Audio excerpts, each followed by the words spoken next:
안녕하십니까. 애동닷컴 운영자 강쌤입니다. 자, 이번 시간에는 에너지관리 기능장 필기 실전 모의고사 기출문제 1회차 풀이를 한번 해볼 건데요. 기출문제 풀이로서는 첫 번째 시간입니다. 그렇기 때문에 가능한 한 제가 상세하게 좀 알려드릴 거고요. 이후에 이제 쭉 풀다 보면은 중복된 문제들이 많이 나온단 말이에요. 그런 거는 간소하게 하고 넘어갈 겁니다. 그리고 필요시에는 교재, 우리가 이론 강의를 들었기 때문에 교재 몇 페이지에 나오는지 정도는 또 표시를 해드릴 예정입니다. 자, 그래서 1번 문제부터 한번 보게 되면, 자, 첫 번째 1번 문제가 되고요. 한번 읽어보면, 다음은 보일러의 급수장치 중 급수펌프의 구비 조건을 열거한 것이다. 틀린 것을 찾아라. 이렇게 돼 있네요. 자, 그래서 급수펌프라 함은 보일러 내부에 급수, 물을 공급해주는 펌프입니다. 자, 이때 요게 이제 교재에서는 58페이지에 나오는 내용이니까 참고하셔도 되고요. 아니면 교재에 있는 해설을 참고하셔도 상관없겠습니다. 자, 그래서 보기를 하나씩 읽어볼 텐데, 자, 1번 고온고압에 견딜 것, 이거는 너무나도 당연한 거죠. 보일러 자체가 고온고압 장치이다 보니 이 급수펌프 역시도 당연히 고온고압에 견뎌야 됩니다. 그래서 1번은 맞는 것이고, 그럼 2번에 보시면 직렬운전에 지장이 없을 것도 있는데, 요 직렬운전이 아니고 사실상 병렬운전에 지장이 없어야 됩니다. 그래서 요거는 좀 이따 제가 다시 한번 설명을 드릴게요. 일단 틀린 건 2번이고, 자, 3번 같은 경우는 작동이 간단하고 취급이 용이할 것. 뭐 어찌 보면 당연한 소리죠. 3번은 맞는 거고요. 그 다음 4번에 보시면 저부하에서도 효율이 좋을 것. 이것도 맞는 말입니다. 그래서 부하가 변동하더라도 여기에 대응을 잘해야 된다. 이런 뜻으로 받아들이시면 될 것 같아요. 그래서 저부하에서도 충분한 효율을 끌어올릴 수 있을 것. 이렇게 이해하시면 될 것 같고요. 자, 그러면 2번이 제가 틀렸다라고 했는데, 직렬 운전보다는 병렬 운전에 지장이 없을 것. 이렇게 바꿔야 된다라고 했죠. 그럼 왜 그렇게 해야 되느냐? 자, 보시면은 우선은 직렬 운전과 병렬 운전의 차이를 보셔야 됩니다. 펌프가 예를 들어 2대가 있다라고 가정하고요. 자, 직렬 운전 시에는 배관 개통상 이렇게 직렬로 연결했다는 뜻이죠. 그럼 얘가 직렬 운전 상태다라고 보시면 되고, 병렬이라는 거는 마찬가지 배관 개통상 이렇게 병렬로 이렇게 묶어서 올린다라고 보시면 됩니다. 그래서 요 놈이 병렬이다. 그러면 이 직렬운전과 병렬운전의 가장 큰 차이점 뭐냐 하면은, 직렬운전 시에는 압력이 변동해요. 뭐 올라가거나 내려가거나 한단 말이에요. 대신에 유량은 일정합니다. 자, 그럼 병렬운전은 또 반대겠죠. 병렬운전 같은 경우는 압력이 일정하고요. 유량이 오르락 내리락 합니다. 유량을 변경시킬 수가 있어요. 자, 그러면 예를 들어서 우리가 압력이 똑같은 펌프들이다 가정을 한번 해봅시다. 그럼 요 펌프도 1kg per 제곱센치짜리 1kg per 제곱센치짜리 펌프고요. 요거 두 개도 1kg per 제곱센치짜리, 요 녀석도 1kg per 제곱센치짜리 펌프다 라고 가정을 해본다면, 자, 직렬 연결 시에는 어떻게 되느냐 하면은 유량은 일정해요. 유량은 일정하지만 압력이 변하겠죠. 그럼 이 토출 압력은 1kg이기 때문에 그냥 간단하게 제가 이해를 돕기 위해서 단순히 산술적으로 1이니까 2kg per 제곱센치의 압력으로 공급이 된다라는 겁니다. 이 말은 무슨 말이냐 하면은, 우리가 표준 대기압 상태 1atm 상태에서 1kg per 제곱센치라는 거는 우리 그 수도압으로 하게 되면 10.33이었죠. 10.33입니다. 그냥 10으로 보셔야 돼요. 10m 아쿠아 또는 요거를 미터 H2O라고 쓰기도 합니다. 물을 올릴 수 있는 높이예요. 자, 이 말은 무슨 말이냐면은 1kg per 제곱센치당 물을 10m 높이 올릴 수 있다라는 겁니다. 그 말은 두 대를 딱 설치하면 1kg 두 대를 설치하면은 높이를 20m까지 올릴 수 있구나. 이렇게 보시면 돼요. 이게 바로 수두압입니다. 수두압. 자, 병렬일 때는 어떻게 되느냐 하면은 압력의 변화가 없어요. 그 말은 뭐야? 1kg 더라도 토출되는 압력은 뭐예요? 1kg per 제곱센치다 보니까 이게 실제 올릴 수 있는 높이는 10m 아쿠아밖에 안 된다. 10m밖에 올릴 수 없다. 이런 뜻입니다. 대신에 얘는 유량이 변하고 얘는 유량이 변하지 않아요. 그러면 우리가 실제 급수펌프를 운영할 때는 압력이 중요하냐 유량이 중요하냐라고 따져본다면, 실제로는 급수펌프는 유량이 더 중요하다라는 겁니다. 자, 그거는 왜 그러냐 하면은 우리가 뭐 예를 들어서 보일러를 청소한다라고 치면 보일러에 물을 빼겠죠. 물을 빼고 나서 우리가 물을 채울 때 청소 다 끝나고 나서 물을 채울 때 한 대 가지고 채우면은 세워라 내워라 또는 직렬로 연결하면 유량이 똑같으니까 세워라 내워라 언제 채워질지 모른단 말이에요. 그런 경우에는 병렬 운전으로 순간적으로 유량을 확 공급을 해주는 겁니다. 이렇게 채운다던가 아니면 좀 위급 상황이라 하면 어떤 게 있겠죠? 저수이시 있죠? 저수이시 위급 상황이란 말이에요. 잘못하면 이제 과열로 인한 폭발로 이어질 수 있기 때문에 저수이시에 이제 병렬 운전을 통해서 순간적으로 유량을 확 끌어올려서 넣어주는 경우도 있습니다. 그래서 위급 상황 시에 대처를 하기 위해서는 당연히 유량을 조절해 줄 필요가 있다라는 거예요. 그러니 이 직렬 운전보다는 우리 급수 펌프 이용할 때는 병렬 운전이 좀 더 용이해야 된다라는 거고 사실상 직렬 운전은 크게 지장이 없는 게 뭐냐면 지장이 없다라기보다는 잘 애용되지 않는 이유가 뭐냐면은 펌프 2대 1kg짜리 하느니 펌프 한 대 2kg짜리 설치하는 게 에너지 이용 효율적인 면에서 훨씬 더 좋다라는 거죠. 자, 그렇기 때문에 굳이 이렇게 달아가지고 연결하는 경우는 잘 없고 펌프에 압력이 높은 펌프로 교환을 해버려요. 그러니까 용량이라고 할게요. 그냥 용량이 높은 펌프로 교환을 해버리면 되기 때문에 굳이 압력보다는 우리가 운영 면에서는 당연히 유량 면에서 조절을 할 수 있는 게 훨씬 더 좋다라는 겁니다. 그 말을 다르게 하면은 병렬 운전이 용이할 것 이렇게 고쳤을 수가 있는 거죠. 자, 그렇기 때문에 1번 문제 답은 2번이 틀린 거죠. 직렬 운전에 지장이 없다라기보다는 병렬 운전에 지장이 없을 것 이렇게 바꿔주는 게 맞겠더라라는 겁니다. 자, 그래서 이게 1번 문제였고요.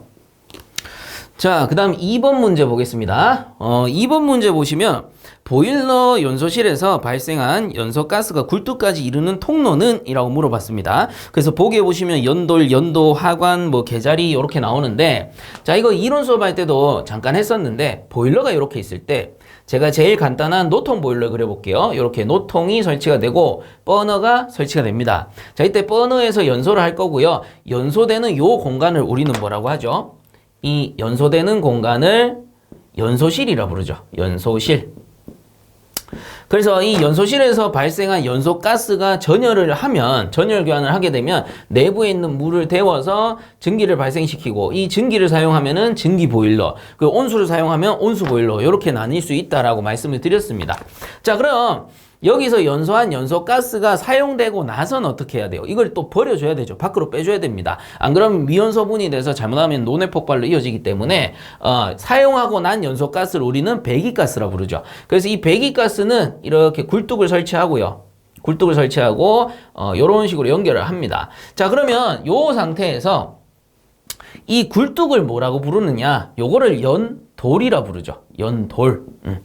그 다음에 연소실에서부터 연돌까지 가는 요 부분을 우리는 연도라 부릅니다. 연기가 지나가는 도로다라고 해서 연도라 부릅니다. 자, 그래서 실제 답은 나왔죠. 보일러 연소실에서 발생한 연소가스가 굴뚝까지 이르는 통로는? 라고 물어봤기 때문에 연소실에서 연돌까지 이르는 통로 뭐예요? 연도가 답이 됩니다. 그래서 답은 2번인데 여기에서 4번에 보시면 개자리라는 게 있습니다. 요 개자리라는 거는 개념을 한번 이해하고 넘어갈게요.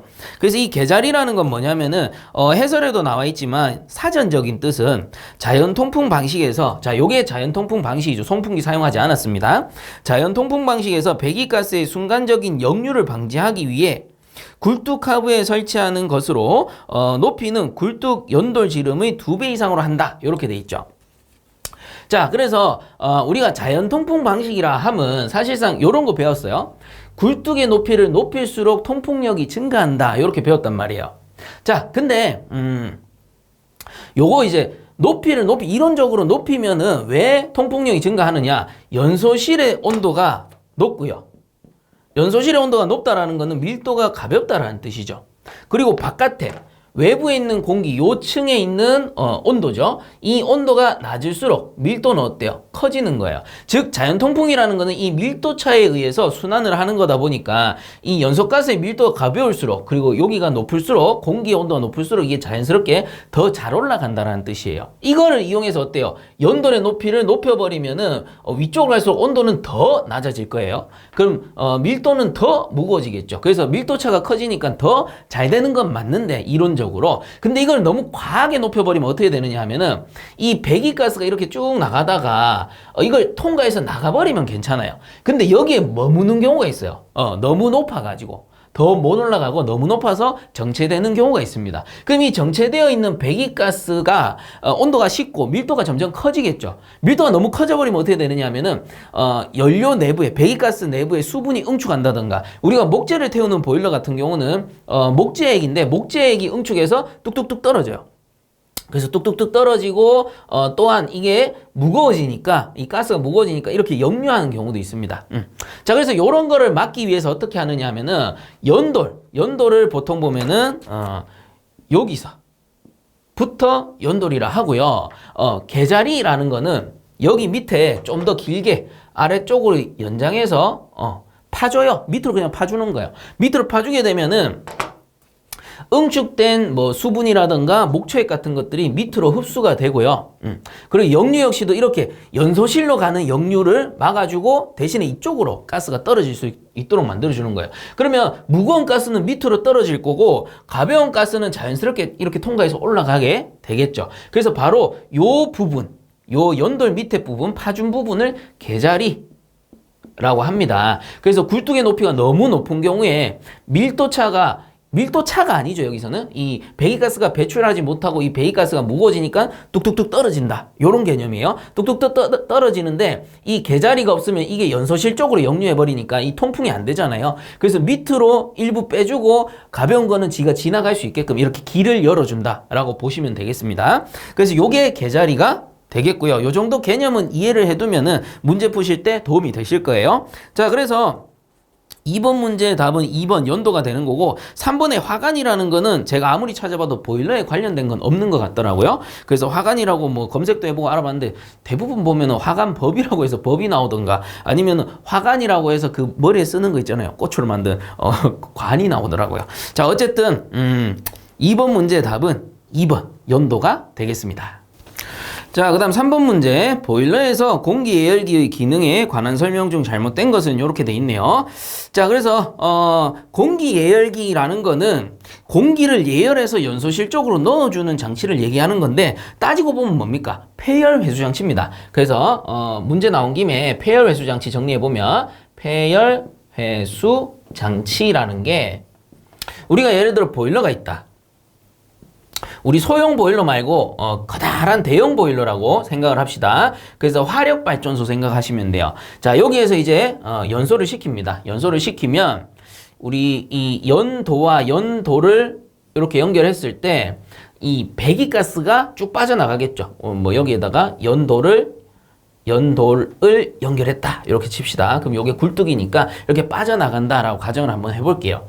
자, 그럼 이 물을 데워가지고 증기를 발생시켜서 이 증기를 사용을 할 건데 예를 들어 보통 보면은 폐열 회수 장치 과제 절공인데 과열기, 제열기, 절탄기, 공기 예열기인데 이 장치들을 모두 사용하는 곳은 대부분 보면은 커다란 발전소 이런 데서 많이 사용합니다. 우리 일반 가정용 같은 경우는 폐열 회수 장치가 전체가 다 설치되는 경우는 잘 없어요. 뭐 절탄기만 연결이 된다던가 절탄기, 공기 예열기 또는 뭐 과열기 정도만 연결된다던가 이렇게 사용을 하는데 요 폐열 회수 장치를 설명하기 위해서는 인위적으로 제가 그냥 화력 발전소다라고 칠게요. 그리고 실제로는 수간식 보일러에 많이 사용하는데 여러분들의 이해를 돕기 위해서 그냥 노통 보일러로 하는 겁니다. 자, 그래서 요 상태에서 이제 배기가스, 연소하고 나서 버려지는 배기가스는 사실상 손실이 가장 크죠. 그래서 우리가 출열 중에 즉 손실 중에 가장 큰 비율을 차지하는 게 배기가스 열 손실입니다. 가장 버려지는 열이 많아요.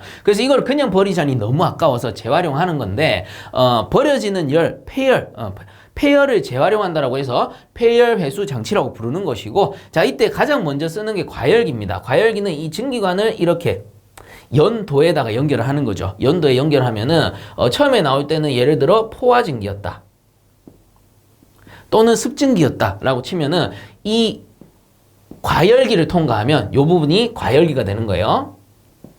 과열기를 통과하면 그 습증기 또는 포화증기가 과열증기가 되는 거예요. 그러면 이 과열증기를 어디에 쓰느냐? 고압터빈에 씁니다. 고압터빈.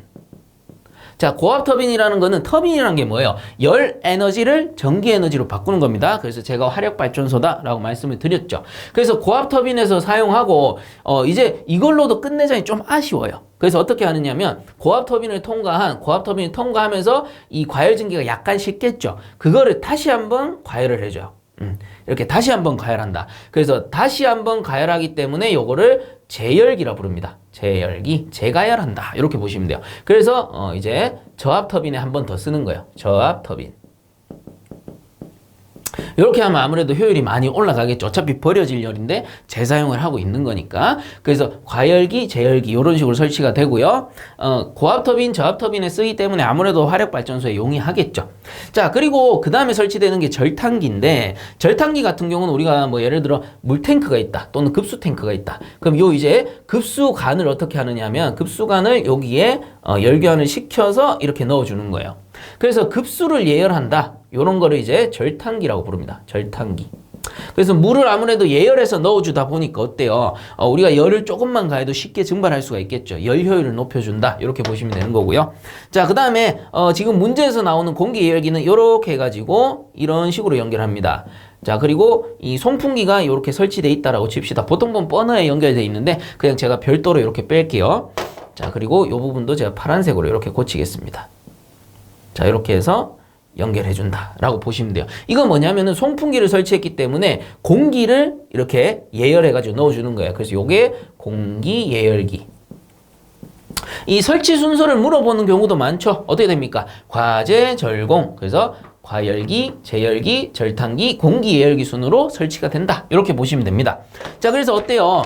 어차피 버려질 열을 이용해서 이렇게 네 군데에서 폐열을 회수해서 사용을 하는 거기 때문에 당연히 보일러의 열 효율이 엄청나게 올라가게 됩니다. 에너지도 절약이 되는 것이고요. 다만 단점은 뭐냐면은 우리가 연소실에서 이렇게 나가는 길을 연도라 하죠. 이 부분이 연돌이라면 보통 보면 폐열 회수 장치는 전부 연도에다가 설치하는 겁니다. 그렇다 보니까 이 배기가스가 훅 지나가줘야 되는데 이게 다 뭐예요? 저항이 돼버리는 거죠. 저항이 되다 보니까 아무래도 통풍력은 감소한다는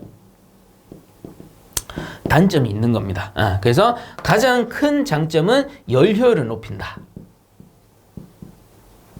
이렇게 보시면 돼요. 에너지도 절약할 수 있다. 그리고 공기 예열기를 썼을 때 가장 좋은 거는 따뜻한 공기가 연소실로 들어가기 때문에 연소가 잘 돼요. 즉 완전 연소가 가능해집니다. 공기 예열기를 사용하면 완전 연소가 용이해져요. 절탄기를 쓰면 에너지도 줄고 물이 잘 끓겠죠. 이렇게 보시면 되는 거고. 이런 식으로. 그리고 과열기 같은 경우는 어떻게 되느냐 하면은 포화증기 또는 습증기를 과열하다 보니까 증기의 건조도가 높아져요. 그럼 어떻게 되냐면 증기의 건조도가 높다라는 건 수분이 아예 존재하지 않기 때문에 수분에 의한 열응력이 발생하지 않는다라는 거예요. 손실이 확 줄어버려요. 재열기는 뭐 재사용하니까 더 말할 것도 없고. 그런 식으로 이해를 하시면 됩니다. 그리고 통풍력이 줄게 되고 또 한 가지 단점이 뭐냐면은 아무래도 이런 게 있겠죠.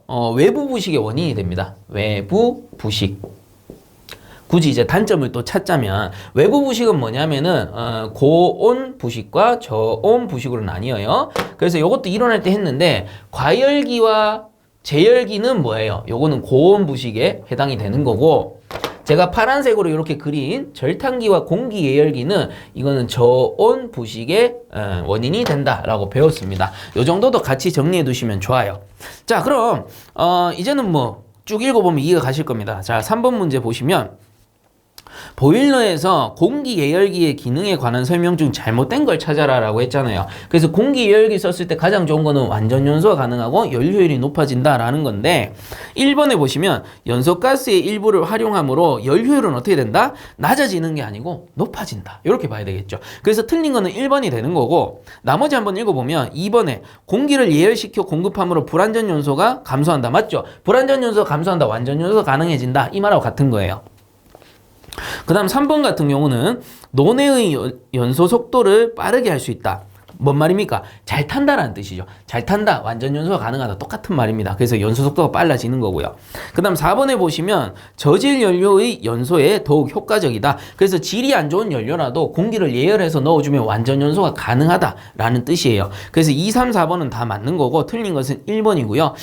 또 궁금하신 분들은 해설도 있으니까 해설도 한 번씩 읽어보시기 바랍니다. 자, 그 다음에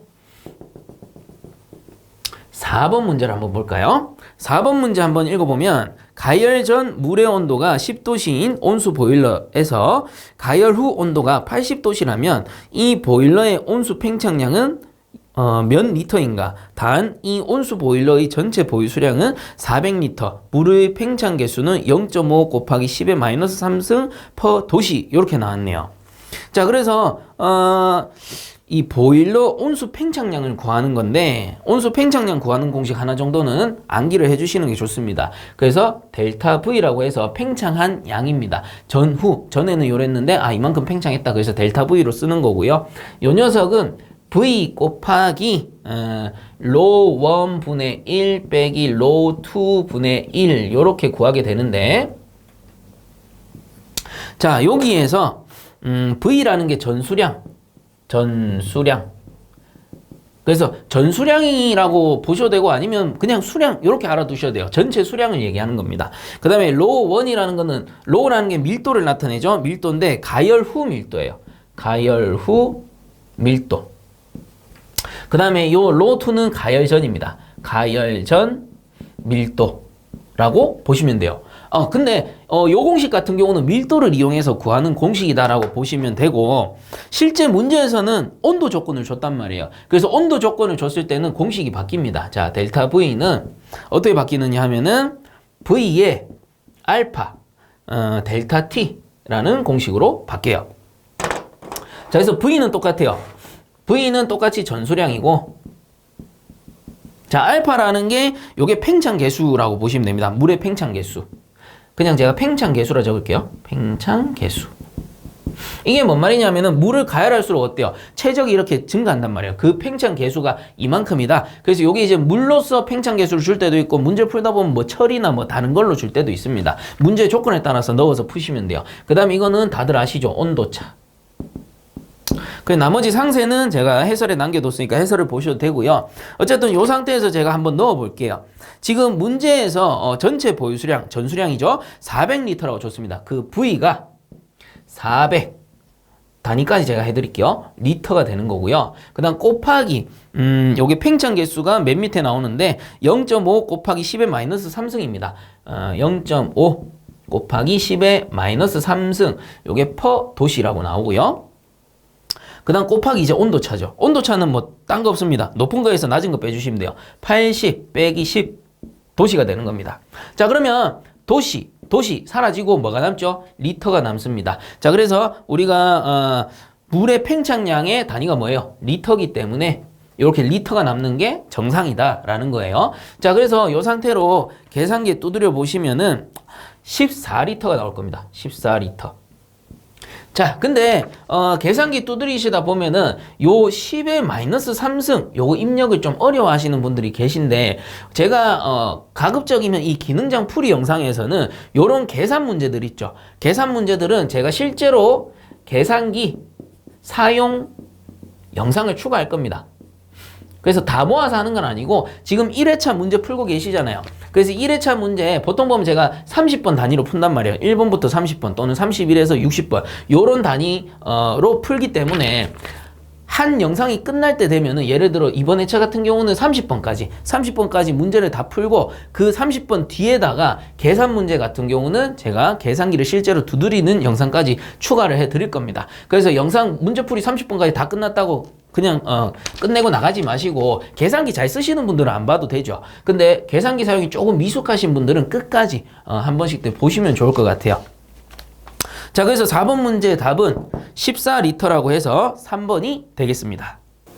자, 그 다음 5번 문제. 보일러의 보염장치 설치 목적을 설명한 것이다. 틀린 것은 이렇게 돼 있네요. 자, 그래서 보염장치 요거는 교재로 치면은 113페이지에 나오는 내용입니다. 그래서 참고적으로 요거는 이론서적하고 같이 보시면 좋을 것 같아요. 그래서 보염장치라는 거 일단은 종류부터 알려드리면 자, 보염장치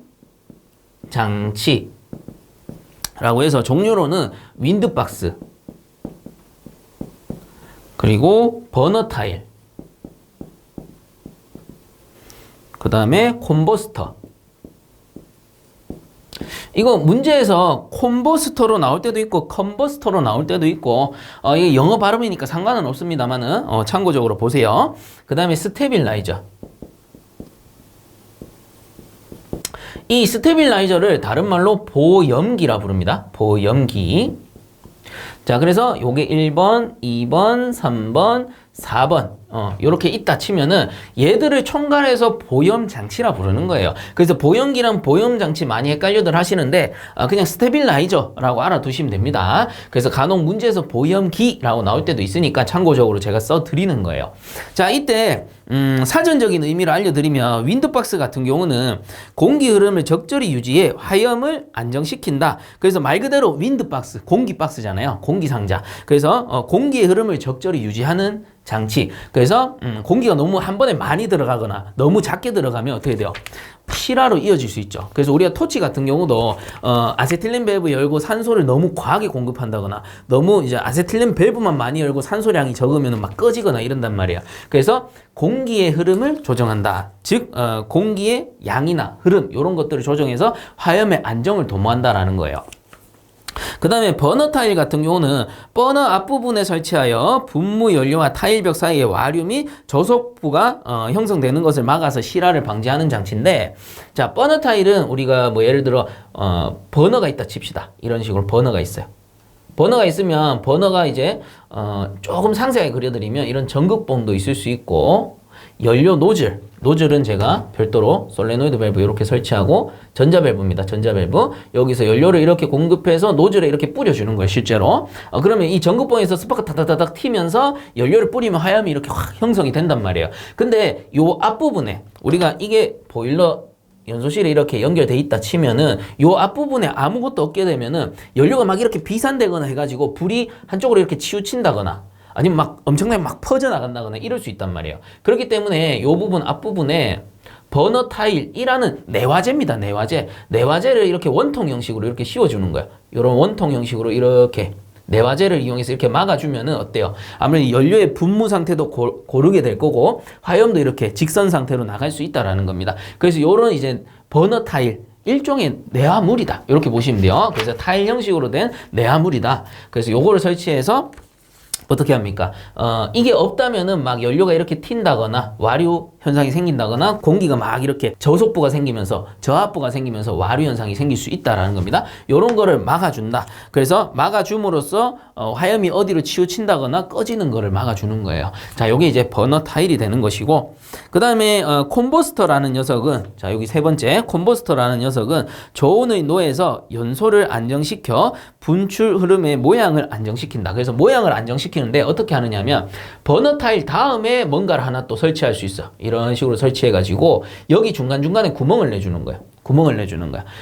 그냥 버너 타일만 있으면 이렇게 직선 상태로 화염이 진행이 돼서 분출이 될 텐데, 그럼 직선 상태로 뿌려주면은 사실상 우리가 노통에 설치되어 있다 치면은 노통을 골고루 이렇게 연소를 시켜줘야 되는데, 그냥 직선 상태로만 들어가면 아무래도 효율이 떨어지겠죠. 화염의 형상도 그냥 직선 상태로만 나갈 거고. 그래서 이렇게 구멍을 딱 뚫어주면은 화염이 이렇게 쫙 퍼지면서 형성이 된다라는 거예요. 그래서 전체적으로 가열을 해줄 수 있고 화염의 모양을 잡아줄 수 있다라는 겁니다. 그래서 이런 걸 이제 콤버스터라고 부르는 거고, 그 다음에 이제 마지막 보시면은 스테빌라이저라는 게 있는데, 요거는 연료유 분무 흐름이나 연소공기 사이 저유속 흐름을 유도해 불꽃이 안정을 유지한다라고 되어 있습니다. 그래서 요 버너 안에 노즐을 나타내는 건데, 요렇게 보시면 돼요. 보형기는 이렇게 생겼어요. 이런 식으로 생겨가지고 노즐의 끝부분이 이렇게 넓게 설치된 상태다. 그래서 연료가 이쪽으로 들어온다라고 보시면 되는데, 요 상태로 설치하기 때문에 이 노즐이 좁은 상태에서 넓어지면은 우리가 교축 상태는 어떻게 돼요? 교축을 하게 되면은 유속이 빨라지고,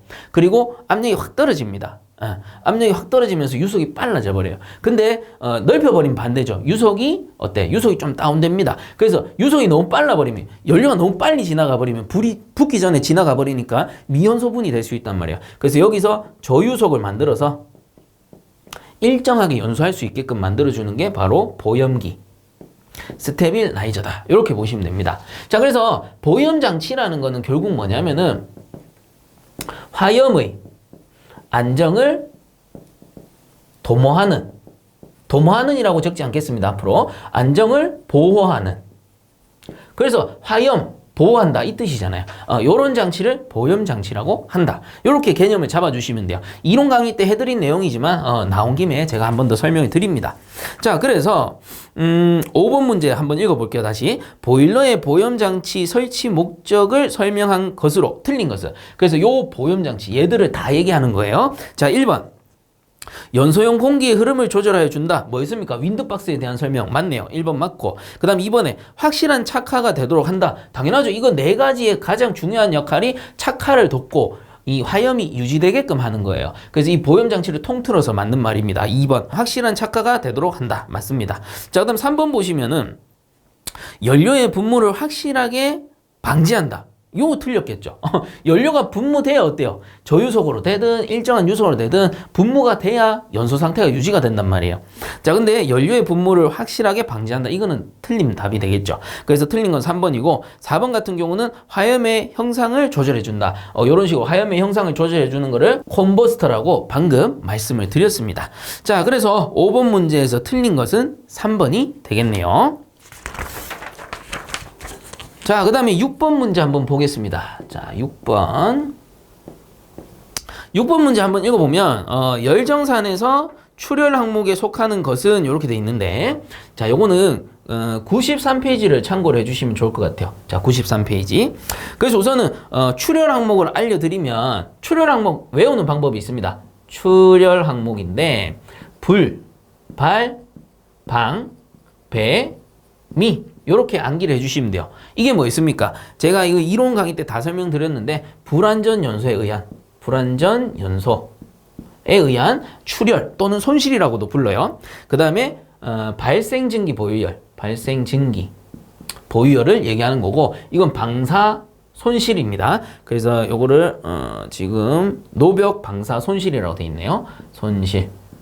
해설에서 노벽 방사 손실 이렇게 돼 있고요. 그냥 방사 손실 이렇게 알아두셔도 됩니다. 그 다음에 배기가스 손실. 그래서 배기가스 손실이 가장 크다. 이게 비율상 가장 크다라는 거고요. 그 다음에 미연소 분에 의한 손실이라고 보시면 되는데, 자, 출혈이라는 건 이런 거예요. 보일러가 이렇게 있으면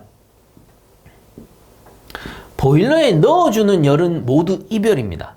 그리고 보일러에서 빠져나가는 열은 모두 출혈이에요. 그러면 이별이라는 거는 보일러에 넣어주는 거거든요. 그럼 버너가 이렇게 설치가 되면 우리가 연소를 시킬 때 연소되는 열이 전부 뭐예요? 이별입니다. 보일러 안에 우리가 공급하는 열이기 때문에. 그래서 이 이별이라고 하면 통상 보면은 연료에 가는 사항들이에요. 연료 또는 공기, 그 다음에 물 또는 증기.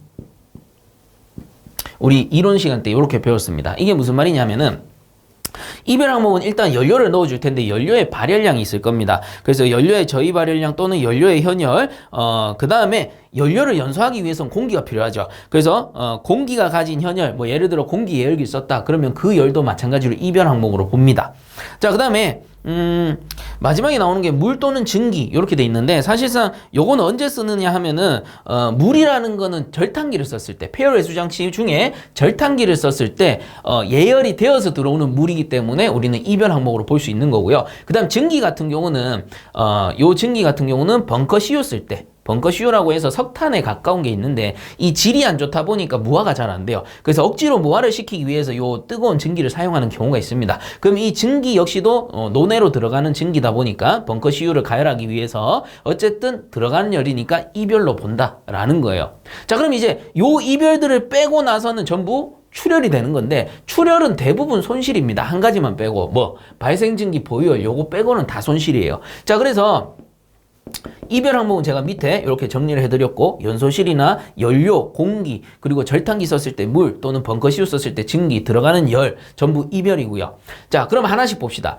첫 번째, 불완전 연소에 의한 뭡니까? 이게 연소가 완전 연소가 되면은 우리 사실상 불완전 연소에 대한 손실이 없는 거예요. 연료를 100을 넣어가지고 배기가스가 다 타고 100이 나왔다. 그러면 완전 연소니까 우리가 손실로 볼 수 없는 건데, 근데 보통 보면 실제로는 어때요? 연료 100을 넣으면은 실제 100이 다 타는 경우가 없습니다. 그래서 보통 보면 한 80이 타고 나오고 20은 버려지는 열이에요. 자, 그래서 버려지는 불완전 연소에 의한 손실 열량이 있을 거고요. 밖으로 빠지는 거죠. 나머지 20은 버려지는 거니까. 그죠? 80은 여기서 이용되고 나머지 20은 버려졌다. 이런 개념으로 접근하시면 됩니다. 자, 그 다음에 발생증기 보유열 같은 경우는 이렇게 우리가 물을 끓여서 발생시킨 증기인데 요걸 어디? 방열기에 보내게 되죠. 방열기에 보내서 우리가 사용합니다. 그래서 요거는 유효열이에요. 유효열. 그래서 유일하게 위에서 나오는 열 중에 출열 중에 유일한 유효열은 요 발생증기 보유열입니다. 유효열. 나머지는 손실이다. 이렇게 보시면 돼요. 그래서 나머지 이제 방사 손실 같은 경우는 우리 증기를 보낼 때 배관에서 이렇게 밖으로 빠지는 방사 손실이 있을 수도 있고요. 얘는 내분식인데 보일러 중에 외분식이 있죠. 연소실을 밖에 설치한 경우. 그래서 버너를 이렇게 해서 연소를 시키면 위쪽으로는 열 전달이 돼서 유효하게 사용이 되지만 이 밑이나 옆으로는 어때요? 방사 손실이 발생할 수밖에 없다라는 겁니다. 이런 것들 전부 방사 손실입니다. 이것도 손실이고. 그다음 배기가스. 배기가스 우리 폐열 해수 장치 쓰지 않으면 그대로 빠져나갑니다. 버려지는 거죠. 그래서 배기가스 손실 열량이 가장 크다. 이것도 알아두셔야 되고, 그 다음 미연소분. 제대로 타지 않은 연료 미연소분이 됩니다. 그러면 이 미연소분은 어떻게 되느냐 하면은 논에 남아 있으면은 논의 폭발로 이어지기 때문에 보통 보면은 프리퍼지 또는 포스트퍼지를 이용해서 다 빼주는 거죠. 그래서 들어간 연료를 사용하지 못했기 때문에 이것도 손실입니다. 그래서 미연소분에 의한 손실도 있겠더라라는 겁니다. 자, 그래서 이거 외우실 때는 어떻게? 출열 항목은 불발 방배미라고 외워주시면 되고, 불완전 연소 발생증기 방사 손실 배기가스 손실 미연소분에 의한 손실 이렇게 알아두시면 됩니다. 그 중에 발생증기 보유열만 유효열인 것이고, 이 중에 손실 영향이 가장 큰 것은 이라고 물어본다면 배기가스 보유열이 된다. 이렇게 이해를 하시면 됩니다. 그리고 뭐 이별 항목도 문제 나올 수 있으니까 이별은 보일러로 들어가는 것이고, 들어가는 열이다 보니까 연료가 가진 열량들, 그리고 공기 열기 썼을 때, 그 다음에 물, 절단기 썼을 때, 나머지 벙커 CU 썼을 때, 요런 증기에 의한 열량들도 이별로 보게 된다라고 정리를 하시면 되겠습니다. 자, 그러면 6번 문제로 돌아가서 열정산에서 출열 항목에 속하는 것은 출열 빠져나가는 겁니다. 불발 방배미죠. 그럼 답은 1번입니다. 발생증기 보유열이 되겠고요. 발생증기 보유열은 유효열이긴 하나 출열 항목에 속한다. 이해하셨죠? 그 나머지 2번에 공기의 현열, 3번에 연료의 현열, 4번에 연료의 연소열 전부 뭡니까? 이별 항목에 속하는구나. 자, 그래서 6번의 답은 1번이 되겠습니다. 자, 그다음 7번 문제. 난방부하 계산과 관련한 설명 중 틀린 것은 이렇게 돼 있네요. 자, 그래서 1번 한번 보시면 난방부하는 난방 면적의 열 손실 개수를 곱하여 산출한다 돼 있는데, 사실상 이거 맞는 말이긴 합니다. 근데 열 손실 개수라는 게 여러분들이 알고 있는 열 손실 개수는 사실상 요거죠. 방열 개수를 얘기하는 거예요. 방열 개수 K를 얘기하는 거란 말이에요.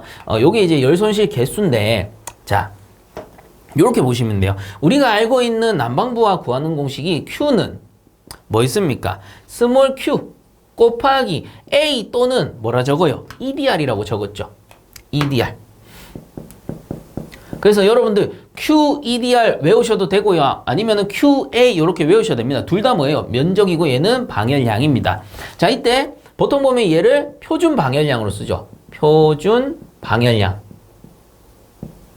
그리고 얘는 뭐예요? 표준 방열량일 때는 표준 방열 면적. 면적입니다. 면적. 그쵸? 그래서 표준 방열량의 단위 같은 경우는 통상 킬로 칼로리 퍼 미터 자승 아워로 쓴단 말이에요. 그 다음에 얘는 면적이기 때문에 미터 자승을 써요. 두 개를 곱하면 어떻게 돼요? 미터 자승 사라져 버리니까 킬로 칼로리 퍼 아워라는 난방 부하가 나오게 된다라는 겁니다.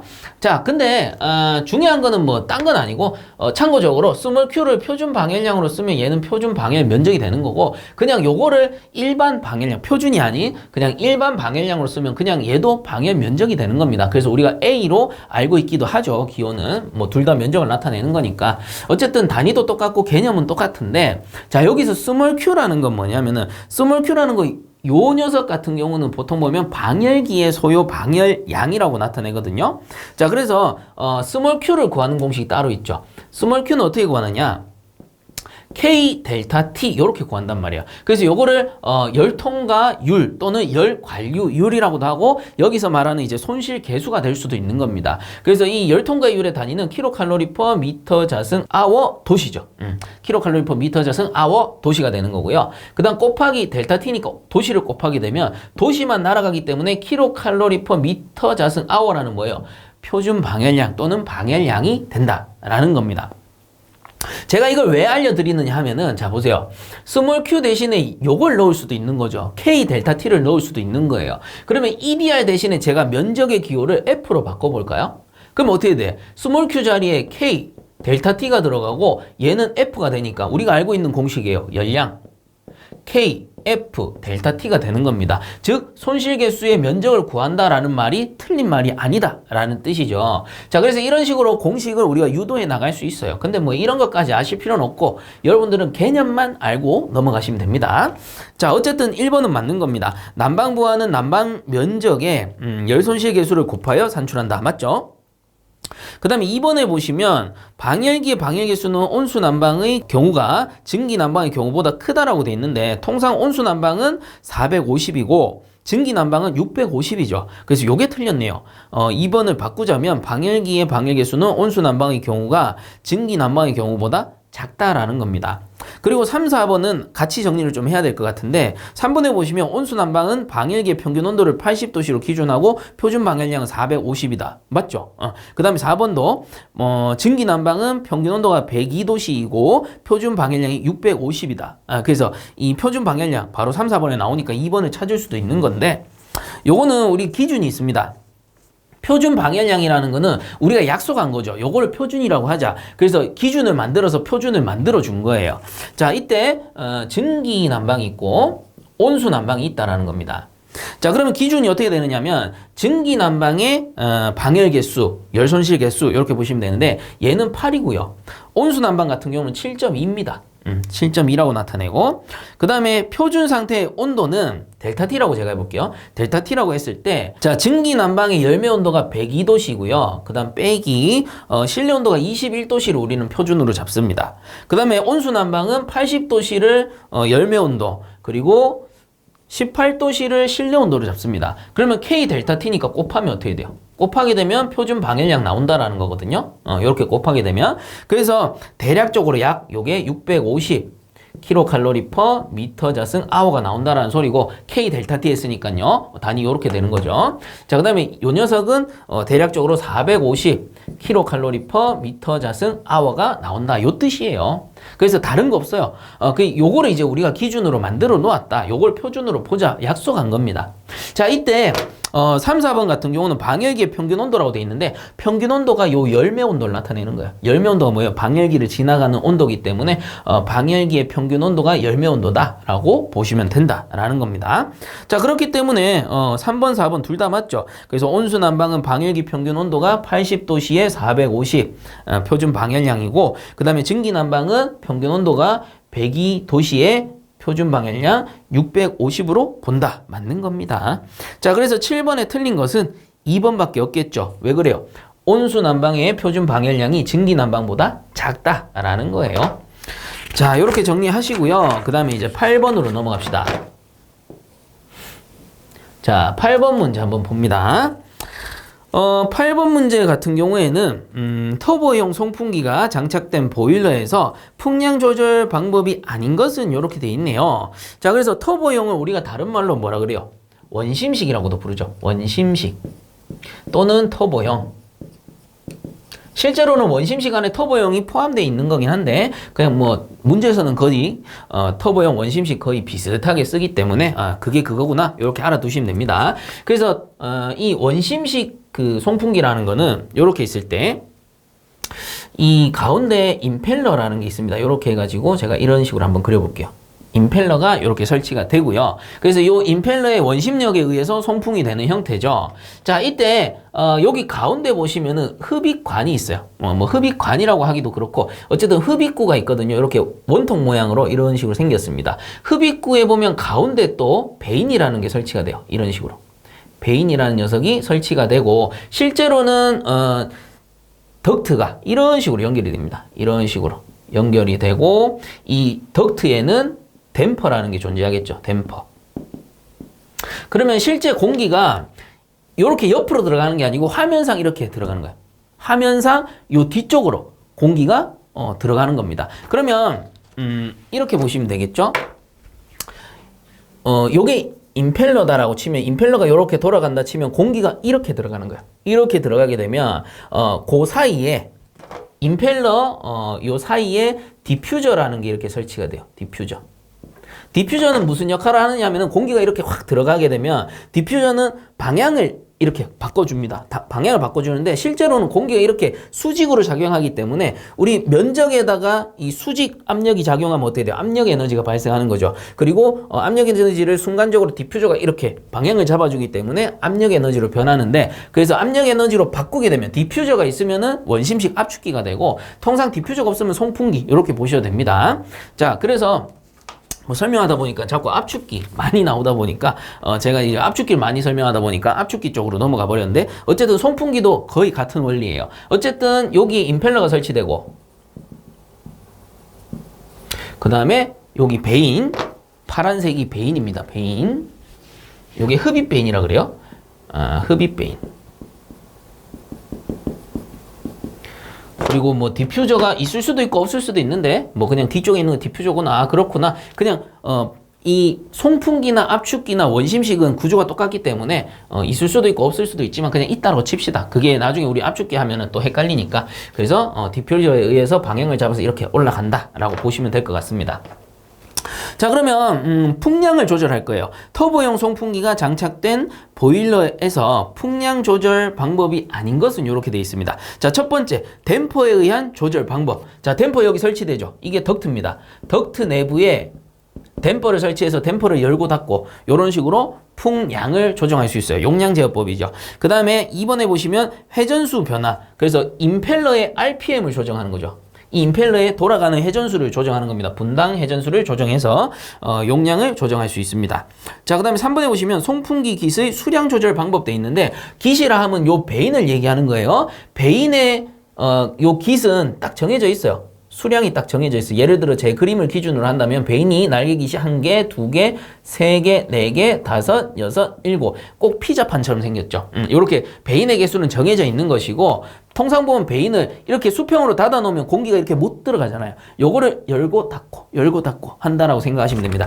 요 피자판 같이 생긴 애들이 같이 열렸다 닫혔다 열렸다 닫혔다 요런 원리예요. 자, 그래서 이 깃의 수량을 조정할 수 없어요. 미리 설치된 상태로 그냥 유지가 되는 거고 각도만 우리가 조정할 수 있습니다. 자, 그래서 틀린 건 3번이고 4번에 보시면 흡입 베인의 궤도를 조정한다. 요게 이제 각도를 조정한다. 요 말입니다. 흡입 베인을 조정할 수 있다.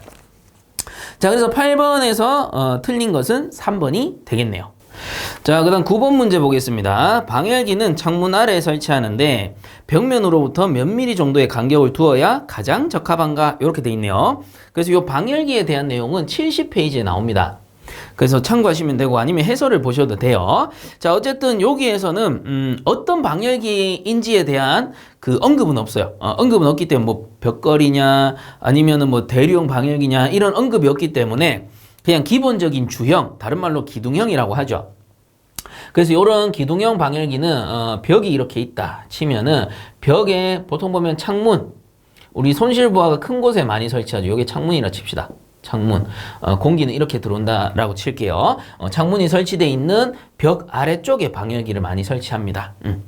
그 이유는 뭐예요? 창문에서는 차가운 공기가 이렇게 들어올 것이고 방열기에서는 뜨거운 공기가 이렇게 올라가려고 하니까 자연스럽게 대류가 이루어지겠죠. 대류 현상을 쉽게 이용하기 위해서 이런 식으로 설치를 하는데 어쨌든 이렇게 있다 치고 방열기 밑에 또 발이 있습니다. 발을 설치하는데 여기서 묻고자 하는 거는 뭐냐 하면은 요 벽과 방열기의 거리예요. 방열기를 콘크리트 벽이나 뭐 샌드위치 판넬이나 상관없는데 어쨌든 벽에 딱 붙이면 안 됩니다. 왜? 열응력이 발생해서 콘크리트든 뭐든 잘못하면은 깨질 수가 있죠. 자, 그래서 기본적인 요 거리를 두는데 이게 법적으로 50에서 60mm 50에서 60mm 정도의 거리를 유지해야 된다. 그래서 어떤 거? 기둥형, 다른 말로 뭐라 하죠? 주형이라고도 합니다. 주형 방열기 또는 기둥형 방열기는 50에서 60mm 정도를 유지해야 된다. 그래서 문제에서는 뭐 벽걸이나 이런 거 먼지에 대해서 정확하게 언급하지 않았기 때문에 창문 아래 설치되고 뭐 다른 언급이 없다면은 그냥 기둥형이다, 주형이다 이렇게 판단하시면 좋을 것 같습니다. 그래서 나머지는 뭐 70페이지 참고를 하시면 좋을 것 같네요. 그래서 9번 문제 답은 3번이 되겠고요. 자, 다음 10번 문제 보겠습니다. 보일러 급수 내관을 설치하였을 때의 이점과 관계없는 것은 이렇게 돼 있네요. 자, 그러면 10번 문제. 보일러 급수 내관이라고 돼 있는데 급수 내관은 보통 보면 원통 보일러, 대표적인 제가 노통 보일러 한번 그려볼게요. 노통 보일러 이렇게 있을 때 수위가 이렇게 차 있다 라고 친다면 버너가 이렇게 있을 거고 화염이 추출되면서 가열을 시킬 거예요. 자, 이때 급수관을 연결을 할 건데 급수관이라는 거는 말 그대로 물을 급수해주는 관이죠. 그럼 펌프가 이렇게 있다 치면은 이렇게 급수를 할 겁니다. 근데 급수가 절탄기 없다 치고 바로 넣어버리면 어떻게 돼요? 급수의 온도가 많이 낮을 거예요. 보일러가 운전되고 있는 상태라면 더욱 그렇겠죠. 이 보일러 내부에서는 뜨거운 증기가 발생된단 말이에요. 뜨거운 증기가 발생되는데 이렇게 바로 다이렉트로 보일러에 연결해가지고 차가운 물을 뿌려버리면 어떻게 되느냐 하면은 요 부분에서 부동팽창이 일어나요. 부동팽창. 자, 우리가 흔히 말하는 이제 신축이라고 하는 거는 흔히 말하는 팽창이라 할게요. 자, 우리가 흔히 말하는 열에 의한 팽창, 열팽창이라고 하는 거는 신축 팽창이라고 해서 전체적으로 고루고루 이렇게 늘어나거나 줄어들거나 늘어나거나 줄어드는 거를 우리가 신축 팽창이라고 그래요. 전체적으로 작용하는 거. 근데 여기서 말하는 부동 팽창이라는 거는 동일하지 않다라는 뜻이에요. 동일하지 않다. 그 말은 무슨 말이냐면 신축 팽창이 전체적으로 작용하는데 이 전체를 얘기하면 한 여기서부터 한 여기까지 전체라 칩시다. 여기서 여기까지는 균일하게 신축을 하는데 여기에 차가운 물이 들어가 버리니까 이 부분은 순간적으로 온도가 확 떨어지겠죠. 그러니까 이 부분이 다른 면에 비해서 동일하지 않게 팽창이 이루어지면 얘들은 조금 팽창하는데 얘는 갑자기 확 팽창한단 말이에요. 그럼 결국은 요 연결 부분, 그러니까 동일하지 않는 부분, 부동이니까 동일하지 않는 팽창 부분에서 찢어진다거나 타열이 일어날 수가 있는 겁니다. 그래서 이런 부동 팽창이나 열응력을 방지하기 위해서 어떻게 하느냐면 차가운 급수를 바로 넣어주는 것이 아니고 자, 급수 라인을 다르게 설치합니다. 보일러가 이렇게 있을 때 급수 라인을 이렇게 해가지고 보일러 내부로 이렇게 넣어버려요. 넣어버리고 이 관의 끝에 구멍을 내버립니다. 그럼 어떻게 되냐면 이 급수가 차가운 물이 들어가지만 관통에서 들어가죠. 관통에서 들어가서 여기까지 들어오는 과정에서 미리 예열이 되는 거예요. 예열이 돼서 물이 이렇게 들어가다 보니까 어떻게 됩니까? 아무래도 부동팽창이 일어날 가능성이 적겠죠. 그래서 미리 예열해서 열응력을 최소화시켜서 넣어주는 요 배관, 급수내관입니다. 넣어줬다라고 해서 급수내관 이렇게 부르는 겁니다. 그래서 주로 보면 원통형 보일러에 많이 사용을 하고요. 사전적인 의미로는 이 급수내관의 높이가, 넣어주는 높이가 예를 들어 이게 안전저수위다 라고 치면은 안전저수위보다 한 50mm 정도 낮게 이하의 급수내관을 이렇게 설치한다. 이렇게 이론 보시면은 정리가 되어 있었죠. 자, 그래서 10번 문제 다시 봅니다. 10번 문제 페이지 제가 안 적어드렸네. 페이지가 61페이지입니다. 61페이지 보시면 급수내관에 대한 내용이 나올 거예요. 자, 그래서 관계없는 것은 이라고 했기 때문에 1번에 급수가 일부 예열된다. 맞죠? 이 들어가면서 예열이 되는 것이고, 자, 그 다음에 2번에 관수의 순환이 교란되지 않는다. 그래서 차가운 물을 갑자기 뿌리는 것보다 넣어서 서서히 뿌려주니까 아무래도 교란되지 않겠죠. 그래서 거의 비슷한 온도로 급수가 되다 보니까 교란도 방지할 수 있다라는 소리고요. 그 다음 3번에 보시면 전열면의 부동팽창을 촉진한다 돼 있는데 뭐였어요? 부동팽창을 가장 큰 이유가 요거를 방지하기 위해서 설치를 한다라고 했잖아요. 자, 그래서 틀린 것은 3번이네요.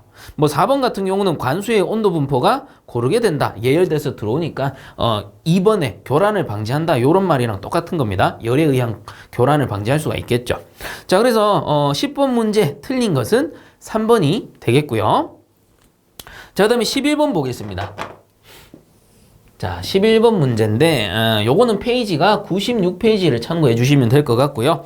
자, 증기 보일러의 용량을 표시하는 방법이 아닌 것은 이라고 되어 있습니다. 그래서 용량 표시 방법은 기본적으로 적어드리면 전격 출력, 그 다음에 보일러 마력, 뭐 BHP 이렇게 배우기도 했습니다. 그럼 전열 면적, 면적이 클수록 전열할 수 있는 공간이 크기 때문에 용량이 커지는 거고, 그 다음 상당 방열 면적, EDR이라고 했죠. 표준 방열 면적이니까 표준 방열 면적 또는 상당 방열 면적 이렇게 부르는 겁니다. 전열 면적이나 요놈이나 둘 다 면적입니다. 그 다음에 상당 증발량, 그리고 최대 연속 증발량. 자, 이렇게 보시면 됩니다. 그래서 출력, 마력, 면적, 그 다음에 증발량, 요 정도로 기억을 하시면 되고요. 책에도 나오니까 한 번씩 더 보시면 좋을 것 같습니다. 자, 그래서 11번 보기를 보시면 아닌 걸 찾으라고 했기 때문에 1번에 보일러 마력, 2번에 상당 증발량, 3번에 전격 출력, 요 놈들은 다 맞겠고요. 4번에 연소 효율이라고 돼 있는데 요거는 말 그대로 효율인 것이지 용량은 아니다 라는 뜻이에요. 자, 그래서 11번에 틀린 것은 4번이 되겠습니다. 자, 12번 문제. 천장이나 벽, 바닥 등에 코일을 매설하여 온수 등 열매체를 이용하여 복사열에 의한 실내를 난방하는 것은 이렇게 돼 있네요. 자, 그래서 코일이나 패널을 매설한다. 그러면 우리 배웠어요. 복사난방 또는 패널 난방 이렇게 부른다라고 했죠. 그래서 복사난방이란 게 뭐냐면은 실이 이렇게 있을 때 패널을 설치합니다. 벽에다가 설치할 수도 있고 바닥에다가 설치할 수도 있고 천장에다가 설치할 수도 있어요.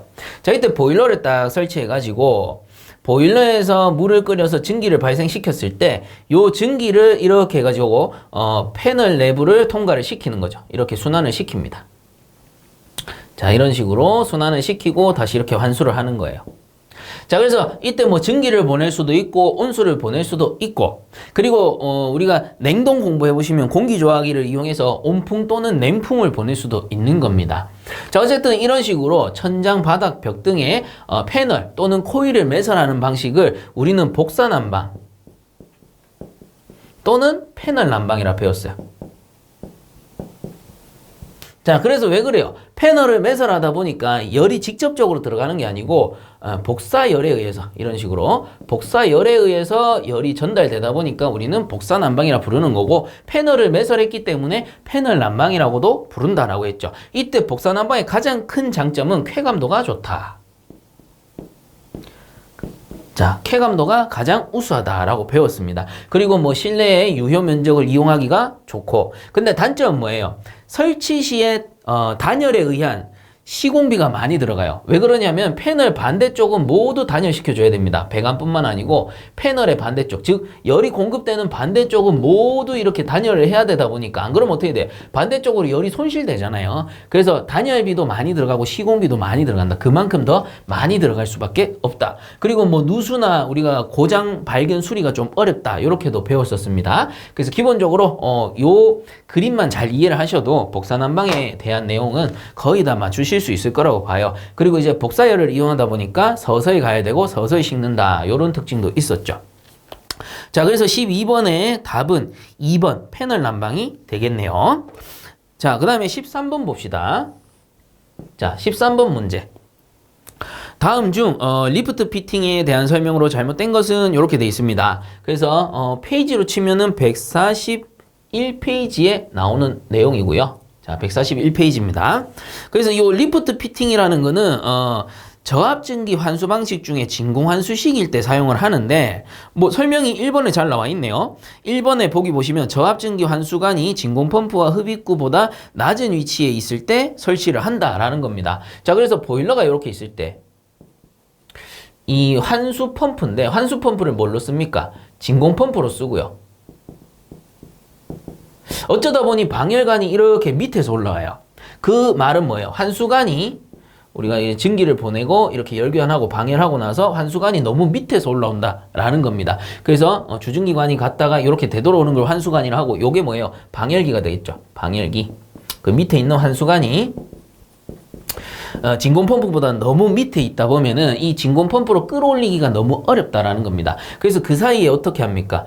이런 식으로 리프트 피팅 이음을 설치를 해준다라는 거죠. 그렇게 되면 이렇게 꺾인 부분의 높이만큼의 압력만 적용되기 때문에 이 진공 펌프로 한 대만 있더라도 쉽게 끌어올릴 수가 있다라는 겁니다. 이때 기준이 몇 가지가 있었는데 흡상 높이 1단의 높이는 무조건 1.5m 이내로 하셔야 되고요. 만약에 1.5m가 넘어가면 2단을 설치합니다. 그래서 밑에 단도 마찬가지 1.5m 이내로 하게 되는데 어쨌든 1.5m가 넘어가게 되면은 2단을 설치하게 되고 2단은 3.2m 이내로 설치를 하게 됩니다. 근데 뭐 2단까지 잘 나오진 않는데 이런 내용들은 여러분들 해설 보셔도 되고 여기 141페이지 제가 체크해드렸죠. 한 번씩 더 읽어보고 넘어오시면 됩니다. 자, 그래서 잘못된 거 찾으라고 했으니까 1번부터 다시 볼게요. 1번에 저압진기 환수관이 진공펌프와 흡입구보다 낮은 위치에 있을 때 설치한다. 맞죠? 환수관이 이렇게 낮게 설치되어 있을 때. 자, 그 다음에 2번에 급수펌프 가까이에서는 한 개소만 설치한다. 요것도 법적 기준이니까 하나 알아두세요. 그래서 급수펌프가 요 가까이에 있으면, 배관에 가까이 있으면은 한 개소만 설치하게끔 돼 있고요. 그 다음 3번에 보시면 1단의 흡상 높이는 1.5m 이내로 한다. 그래서 1.5m 이내. 이거 문제 자주 나옵니다. 1단 흡상 높이는 1.5m 이내입니다. 그리고 보통 2단까지만 설치하게 돼 있어요. 자, 그 다음 4번에 보시면 환수관보다 지름이 1에서 2mm 정도 큰 치수가 아니고요. 진공 펌프를 사용하기 때문에 직경이 작을수록 유리해요. 그래서 환수 주관보다 지름이 1에서 2mm 정도 작은 치수로 사용한다. 이렇게 바꿔줘야 돼요. 자, 그래서 13번에 틀린 것은 4번이 되겠습니다. 자, 그 다음 14번 한번 봅시다. 자, 14번 같은 경우는 문제 읽어보면 공기 과잉계수를 나타낸 것으로 잘못된 것은 이렇게 돼 있어요. 그래서 과잉계수에 대한 이해가 좀 필요한데 이건 뭐냐면은 이렇게 보시면 됩니다. 보일러가 이렇게 있을 때 노통이 존재합니다. 이 연소실이죠. 연소실. 자, 그러면 연료를 일정량 넣는다 칩시다. 그래서 연료를 얼마 넣는지가 중요한 건 아니고 이 연료가 일정량 들어갔을 때 이론 공기가 저는 이론상 10만 넣으면 그냥 단순 비교하는 겁니다. 10만 넣으면은 되는 줄 알았어요. 10만 넣으면은 이 연료량은 충분히 완전 연소시킬 수 있을 줄 알았는데 실제로 연소해 보니까 실제 공기량이 12가 들어가더라라는 겁니다. 그래서 이론적으로는 10이었는데 실제로는 12를 넣어야지만 완전 연소가 되더라라는 거예요. 그럼 여기서 알 수 있는 게 뭐예요? 과잉 공기량이죠. 과잉 공기량은 뭐예요? 10이고 10이니까 이만큼 더 들어가야 된다. 이 소리입니다. 이거를 제가 공식으로 한번 적어보게 되면 자, 보세요. 실제 공기는 과잉 공기량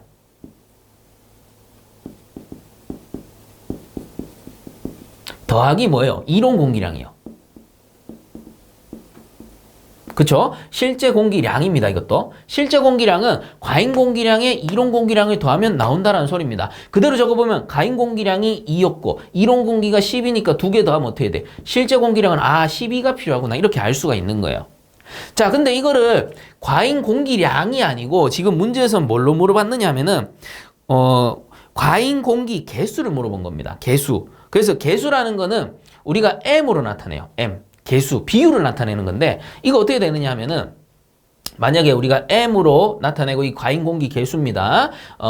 요거 이론 공기량을 예를 들어서 10이라고 했을 때 실제 공기량이 12가 나온단 말이야. 그럼 현재 과잉 공기 개수는 얼마냐? 1.2가 된다는 비율을 나타내는 거예요. 그래서 1.2 곱하기 10 하면 12가 되는 거죠. 그럼 요걸 공식화한다면 실제 공기를 A라고 적고요. 과잉 공기 개수를 M이라고 적고요. 곱하기 이론 공기량을 A0라고 하겠습니다. 그래서 이론 공기 이렇게 생각하시면 돼요. 요거는 실제 공기 없으면 요 동그라미 붙이면 이론 공기다. 이렇게 생각하시면 돼요. 그래서 M은 과잉 공기 비율, 그래서 과잉 공기 개수라고 보시면 돼요. 자, 그렇다면 여기서 과잉 공기 개수를 구해 볼까요? 자, 과잉 공기 개수 M은 이론 공기가 내려가죠. 그래서 A0 분의 A가 된다. 라는 겁니다. 이론 공기분의 실제 공기량이 결국은 과잉 공기 개수 비율이구나. 과잉 공기의 비율이구나. 이렇게 이해하시면 된다라는 거예요. 자, 그래서 14번 문제 공기 과잉 개수를 나타낸 것으로 옳은 것은 1번이 되는 거죠. 실제 사용 공기량과 이론 공기량의 비율. 그래서 이게 실제 공기량이 되는 거고 밑에 있는 게 뭐예요? 이론 공기량이 되는 겁니다. 그래서 얘가 과잉 개수 과잉 공기 개수 제가 줄여 적은 거예요. 자, 그래서 14번의 답은 1번이 되겠습니다. 자, 그 다음 15번 문제. 보일러 자동 제어 요소의 동작 중 연속 동작이 아닌 것은 이렇게 물어봤네요. 자, 그래서 요거는 교재 127페이지에 나오는 내용인데 연속 동작이라고 했어요. 연속 동작. 그래서 연속 동작은 크게 어렵지 않아요. 이거 한 번만 외우면 절대 안 잊어버립니다. 우리 이론 시간 때 했던 건데 P, I, D 요거 세 개밖에 없죠. 어떻게 외웁니까? 비, 적, 미.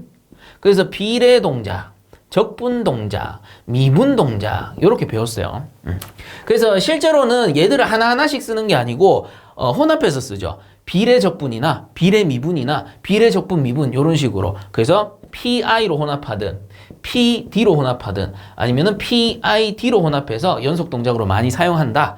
이렇게 배우셨는데 뭐 어쨌든 지금은 종류만 물어보는 거니까 연속 동작은 비정미 그거 아닌 것은 뭐예요? 불연속 동작이다. 이렇게 보시면 되는 거예요. 자, 그래서 15번에 연속 동작이 아닌 거는 2번이죠. 이위치 동작이라 나오는데 자, 이위치 동작은 다른 말로 뭐라 그래요? on, off 동작이라고도 불러요. 그래서 가장 많이 사용되는 게 전자밸브. 그래서 이 위치 열리고 닫히고 이거밖에 안 된다라는 거예요. 전자밸브 가장 대표적이죠. 전자밸브는 열렸다, 닫혔다. 전원 들어가면 열리고 전원 끊기면은 닫히는 온, 오프 동작밖에 못 합니다. 그래서 이런 거는 불연속 동작이구나. 이렇게 보시면 된다라는 거죠. 자, 그래서 15번의 답은 2번이 되겠고요. 자, 그 다음 넘어가서 16번 한번 보겠습니다. 자, 16번에 증기 보일러의 안전 밸브는 2개 이상 설치하여야 하나 전열 면적이 몇 미터 자승 이하인 경우에 1개 이상으로 할 수 있는가 라고 돼 있는데 요거는 뭐 해설을 보시면 되겠고요. 요건 법적 기준이기 때문에 한 번 정도는 외워주시고 넘어가는 게 좋습니다. 기본적으로 안전 밸브는 2개 이상 설치하게끔 되어 있어요. 그래야지 한쪽이 고장나더라도 한쪽이 이렇게 분출해가지고 안전을 유지시킬 수 있단 말이에요. 근데 보일러의 전열 면적을 기준했을 때 전열 면적이 50제곱미터 이하인 경우에는 이거는 엄청나게 소형 보일러다. 그래서 안전 밸브 하나 정도로 하자. 1개 설치해 주더라도 봐주겠다. 이런 뜻입니다. 자, 그래서 16번의 답은 1번 50이 되겠네요. 자, 그 다음 17번 봅니다. 자, 17번에 보시면은 수간식 보일러에서 그름을 불어내는 장치인 슈트 블로어의 분무 매체로 사용되지 않는 것은 이렇게 돼 있네요. 자, 슈트 블로어 또는 뭐 수트 블로어 이렇게 부르는데 여기 이제 페이지로는 89페이지 나오는 내용이고요. 전열면에 그름을 불어내는 장치로서 수간식 보일러에 사용이 됩니다. 그래서 수간식 보일러는 뭐 이렇게 기수 드럼도 있고 수 드럼도 이렇게 있을 텐데 수간이 이런 식으로 연결된 보일러다라고 했고요. 요거를 케이싱화 해가지고 우리가 버너를 이용해서 화염을 쫙 치출하면은 이 전열면이 뭡니까? 결국은 수간이 전열면이 된다라고 했죠. 우리가 원통 보일러 같은 경우는 노통이라든가 연관이 있었는데 얘는 그런 게 없다. 그냥 수간을 바로 직접적으로 데우기 때문에 수간식 보일러라고 했고요. 수간식 보일러 자체가 관 자체가 직경이 작고 그리고 전기가 빨리 발생되기 때문에 주로 보면 고온, 고압용 보일러로 많이 사용된다. 뭐에 비해서? 원통 보일러에 비해서 수간식 보일러는 고온, 고압용으로 사용이 된다. 이렇게 보시면 됩니다. 자, 근데 이제 좀 아쉬운 점이라고 할까요? 아쉬운 점은 뭐냐면은 직접적으로 전열면에 불을 이용해서 우리가 연소를 시키니까 연소를 시켜서 화염을 이용해서 전열면을 직접 데우다 보니까 오래 쓰게 되면 이런 수관들에 어떻게 돼요? 수관들에 검댕이들이 이렇게 붙어요. 검댕이들이 이렇게 붙어. 그럼 전열면에 건댕이들이 붙으면 어떻게 돼요? 제대로 가열이 안 되겠죠. 열 전달이 안 될 테니까. 자, 그렇기 때문에 어떻게 합니까? 여기에다가 길다란 롱 리트랙터 불이라든가 아니면 숏 리트랙터 불 아니면 로터리형 이런 슈트 블로어를 넣어가지고 슈트 블로어에 이렇게 구멍이 탁 뚫려가지고 이쪽에서 무언가가 분사가 됩니다. 주로 많이 분사되는 게 물 또는 증기 또는 또 뭐가 있을까? 공기 등이 있겠죠. 그럼 이제 그름이 탁 떨어지면은 이제 자, 배기가스와 함께 유인 통풍력을 증가시켜서 쫙 빼버리는 형태가 되겠죠. 그래서 요런 전열면의 그름을 제거하는 장치를 슈트 블로어 라고 하는 것이다. 자, 그래서 17번에 슈트 블로의 분무 매체로 사용되지 않는 거는 자 보세요 뭐예요? 증기, 물, 공기는 사용을 하는데 기름은 사용하지 않겠더라. 잘못 기름 뿌리면 폭발합니다. 그래서 사용하지 않는다. 이렇게 보시면 되겠죠. 그래서 수간식 보일러의 가장 기본적인 형태라고 보시면 되고요. 그리고 좀 극단적인 형태가 수간식 보일러인데 수간식 보일러는 크게 이렇게 나누죠. 자연순환식, 강제순환식, 그 다음에 관류 보일러로 나누게 됩니다. 그래서 이렇게 드럼이 있는 거 요게 이제 만약에 증기 드럼 밑에 게 기수 드럼이라면 사실상 가열하게 되면 기수 드럼은 물이 이렇게 차 있다면 증기가 되면 이렇게 올라가게 되고 증기 드럼은 아래쪽은 물이고 위쪽은 증기가 발생하기 때문에 요 증기를 이제 사용을 하게 되는 거다라고 배웠죠. 근데 관류 보일러는 어떻게 생겼어요? 말 그대로 진짜로 관으로만 이루어져 있습니다. 이렇게. 말 그대로 관으로만 이루어져 있고 버너를 설치해서 화염을 쫙 뿌리면서 순간적으로 관에 있는 유량이 많지 않기 때문에 얘는 들어갈 때는 물이지만 나올 때는 100% 과열 증기가 돼요. 이 말은 순환비가 좋다라는 뜻이고 열 효율은 가장 좋다. 그리고 가장 고압에 사용할 수 있다라는 건데 아무래도 열응력이 심할 수가 있겠죠. 그래서 뭐 장치들마다 모두 이제 특징이 있고 장단점이 있는 거니까 그렇게 알아두시면 되고 어쨌든 관류 보일러도 수간식 보일러의 일종이다. 이렇게 알아두시면 되겠습니다. 자 어쨌든 17번에 수트블로 분무 매체로 사용되지 않는 것은 1번 기름이 되겠네요. 자 18번 문제 보겠습니다. 매연의 발생 원인이 아닌 것은 이렇게 돼 있네요. 자 이거는 교재 122페이지를 참고하시면 되는데 매연이 발생하는 가장 큰 원인이 뭘까요? 자, 매연이 발생한다. 이 말은 이렇게 이어집니다. 불완전 연소구나. 그러면 매연이 발생하지 않게 하기 위해서는 완전 연소시켜주면 된다라는 거예요. 그래서 여기서 말하는 매연이라는 게 우리 흔히 검댕이 이렇게 부르죠. 검댕이. 자, 그래서 보기 한번 봅시다. 매연 발생 원인이 아닌 걸 찾으라고 했기 때문에 1번에 연소실 온도가 높을 경우 돼 있죠. 틀린 거 1번이네요. 연소실 온도가 높으면 높을수록 완전 연소가 가능해져요. 그러면 완전 연소되면 어때요? 매연이 발생하지 않는다 라고 방금 말씀드렸습니다. 그래서 틀린 건 1번이고 나머지는 한번 봅시다. 2번에 통풍력이 부족할 때 그렇죠. 통풍력이 부족하다라는 거는 반대로 얘기하면 들어가는 공기의 양이 부족하다라는 뜻이에요. 그러면 충분치 못한 공기량으로 연소를 하기 때문에 불완전 연소되는 겁니다. 그로 인해 매연이 발생하는 거죠. 2번은 맞고 그 다음 3번에 연소실 용적이 작을 경우 그렇죠. 연소실의 용적이 공급되는 연료량에 비해서 작을 경우에 불완전 연소하게 됩니다. 그래서 완전 연소가 가능하게 하는 방법 중에 연소실의 용적을 크게 할 것 이런 것들이 있었죠. 그래서 어쨌든 용적이 작을 경우 불완전 연소하니까 매연이 발생하겠고요. 그 다음 4번에 보시면 연소장치가 불량일 경우 당연히 불완전 연소하겠죠. 자 그래서 2, 3, 4번은 매연이 발생하는 원인 맞고요. 아닌 것은 1번이 되고 나머지는 뭐 해설을 참고하셔도 되고 아니면 교재 122페이지를 참고해 주시면 되겠습니다. 자, 다음 19번 문제 한번 볼게요. 자, 이렇게 하고 19번 문제. 자, 19번 문제는 지역 난방의 특징에 대한 설명으로 틀린 것은 이렇게 돼 있는데 지역 난방이란 게 뭐냐면은 우리 그냥 단순하게 지역 난방 공사를 생각하시면 됩니다. 그래서 요 녀석이 지역 난방 공사를 합시다. 지역 난방 공사. 그래서 요런 이제 공사 업체에서 커다란 대형 보일러도 설치할 거고요. 그 시설이 크다 보니까 그만큼 큰 폐열 회수 장치도 설치할 거고. 그리고 폐열을 회수하고 나서 이제 버려지는 배기가스 열이 깨끗하진 않을 거란 말이에요. 그렇기 때문에 어떻게 하느냐 하면은 정화장치도 설치합니다. 정화장치 안에 뭐 집진장치 이런 것들이 다 포함이 돼 있을 겁니다. 그래서 최대한 환경오염이 발생하지 않게끔 정화해서 매연을 배출하는 거예요. 자, 그럼 이 지역난방공사 내부에 있는 엄청나게 큰 보일러로 고온수 또는 고압의 증기를 발생시켜서 우리가 보내고자 하는 지역 또는 뭐 단지, 아파트 단지 이런 것들 이런 곳에다가 이런 식으로 보내어준다라는 겁니다. 그래서 뭘 보내준다고요? 고온수 또는 고압 증기. 고압 증기가 뭐 고압 고온 증기가 되겠죠. 이런 것들을 생산해서 보내주는 방식이기 때문에 우리가 원하는 지역에서는 이 고온수 또는 고압 증기를 받아서 바로 난방을 할 수가 있어요. 그래서 지역 또는 단지에서는 뭐가 필요하냐면은 나는 고온수를 받았지만 이걸 조금 더 내가 원하는 만큼 가열하고 싶어 하는 경우에는 소형 보일러를 설치할 수도 있고요. 아니면 이런 고온수를 활용할 수 있는 방열기 또는 축열기 등이 많이 사용되겠죠.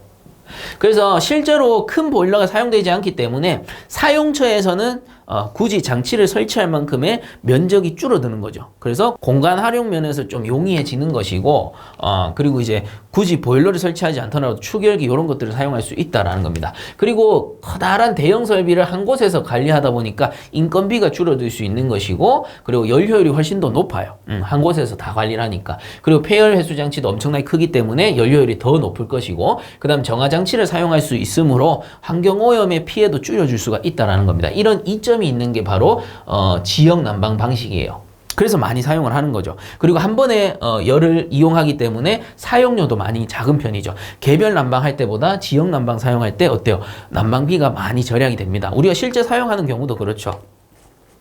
자, 요런 정도로 이해를 하시면 되고, 그렇다면 19번으로 돌아가서 지역 난방의 특징에 대한 설명 중 틀린 걸 찾으라고 했으니까 1번에 열효율이 좋고 연료비가 절감된다. 그렇죠. 그 이유 때문에 가장 많이 쓰는 거예요. 그 다음 2번에 건물 내 유효 면적이 증가된다. 그렇죠. 소형 보일러 또는 방열기, 축열기만 설치하면 되니까 내가 실제 운영하는 보일러를 설치하지 않아도 된다. 그로 인해서 유효 면적을 증가시킬 수 있다라는 거예요. 그 다음 3번에 온수는 저온수를 사용한다. 아니죠. 뭐예요? 고온수 또는 고압고온의 증기를 사용한다라는 겁니다. 그래서 틀린 거는 3번이 되겠고요. 4번에 대기오염을 감소시킬 수 있다. 그렇죠. 정화장치 이런 것들이 사용이 될 테니까 커다란 집진장치, 정화장치 이런 것들이 사용이 되는 겁니다. 그래서 4번도 맞구나. 그 추가를 하자면은 한 곳에서 운영이 되다 보니까 여러 곳에 분산 배치되어 있을 때보다 인건비도 절약할 수가 있는 거예요. 요거까지 참고적으로 알아두시면 좋겠더라. 자, 그래서 19번에 틀린 것은 3번이 되겠고요. 자, 그 다음 넘어가 봅니다. 자, 그 다음 문제는 20번 문제가 되겠고요. 한번 읽어보면 연료의 연소 시 연소 온도를 높일 수 있는 조건이 아닌 것은 이렇게 돼 있네요. 연소 온도를 높인다? 그러면은 뭐 우리가 보일러가 이렇게 있을 때 연소실이 있다. 그러면은 버너를 이용해서 여기를 연소를 시킬 겁니다. 이때 연소실의 온도를 높일 수 있는 방법, 높일 수 있는 방법이 아닌 걸 찾으라고 했으니까 봅시다. 1번, 발열량이 높은 연료를 사용할 것. 그렇죠. 발열량이 높을수록 온도가 더 높아질 겁니다. 1번은 맞고, 그 다음에 2번에 방사 손실을 줄일 것. 방사 손실이라 함은, 자, 요거는 제가 그림 그려드린 게 요게 내분식이죠. 근데 외분식도 있을 수 있습니다. 외분식 제가 이번에는 옆에 그릴게요. 연소실을 옆에 설치하고 버너를 이용했다.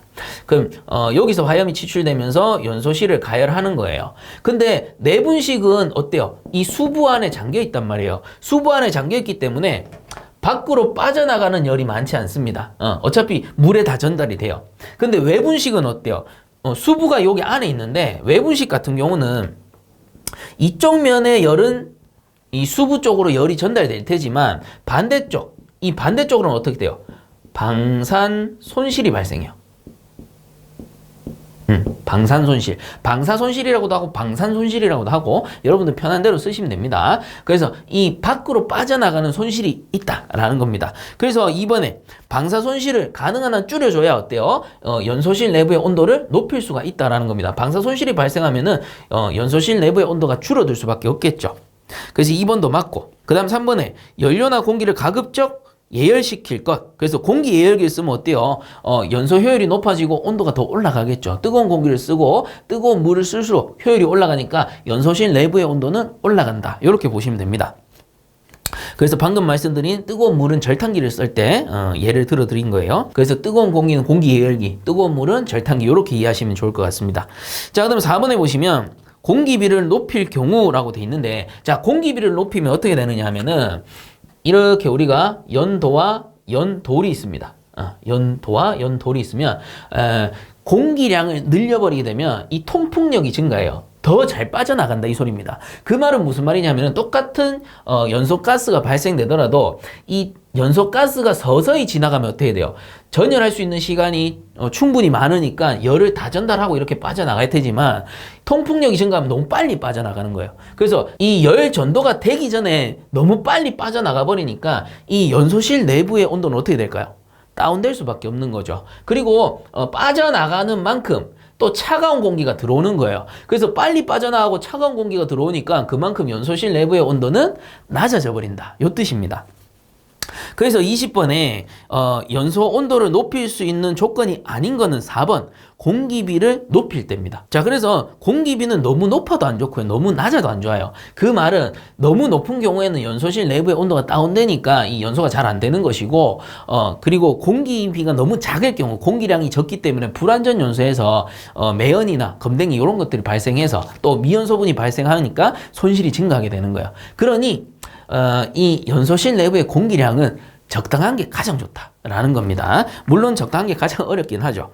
자, 그래서 20번에 조건이 아닌 것은 4번이 되겠네요. 자, 그 다음 21번 문제 보겠습니다. 전향식 안전밸브를 사용하는 증기 보일러에서 분출 압력이 15kg/제곱센치, 밸브 시트 구멍의 지름이 50mm일 때 분출 용량은 약 몇 kg/h인가 이렇게 돼 있네요. 자, 그래서 요거는 해설을 참고하셔야 됩니다. 해설에 보시면 안전밸브 분출 용량 계산식이라고 해서 저양정식, 고양정식, 전양정식, 전양식 뭐 이렇게 나와요. 그래서 지금 물어보는 거는 전양식이니까 전양식의 분출 용량 구하는 공식은 E는 1.03P 더하기 1에다가 나누기 어떻게 됩니까? 2.5 A, C 이렇게 구하는 겁니다.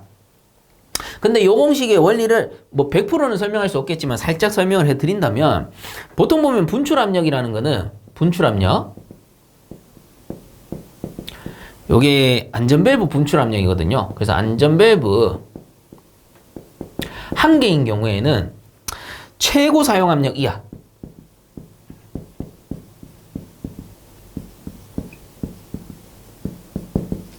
자, 요 이하에서 분출되게끔 설정을 해야 됩니다. 왜냐하면 한 개이기 때문에 최고 사용 압력 넘어가 버리면 보일러 뻥 하는 거죠. 그래서 한 개인 경우에는 최고 사용 압력 이하로 하는 거고, 그리고 안전밸브가 두 개인 경우에는 자, 한 개는 최고 사용 압력 이하.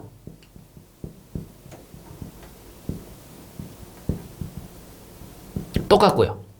그다음 나머지 하나는 어떻게 하느냐 하면은 나머지 한 개는 최고 사용 압력의 최고 사용 압력의 여기서 어떻게 하냐? 1.03배를 합니다. 1.03배. 그래서 요게 1번 안전밸브, 요게 2번 안전밸브라 하면 두 개인 경우에는 1번 안전밸브는 최고 사용 압력 이하에서 작동을 해야 되고 2번 안전밸브 같은 경우는 최고 사용 압력의 1.03배 이하에서 작동하게끔 합니다.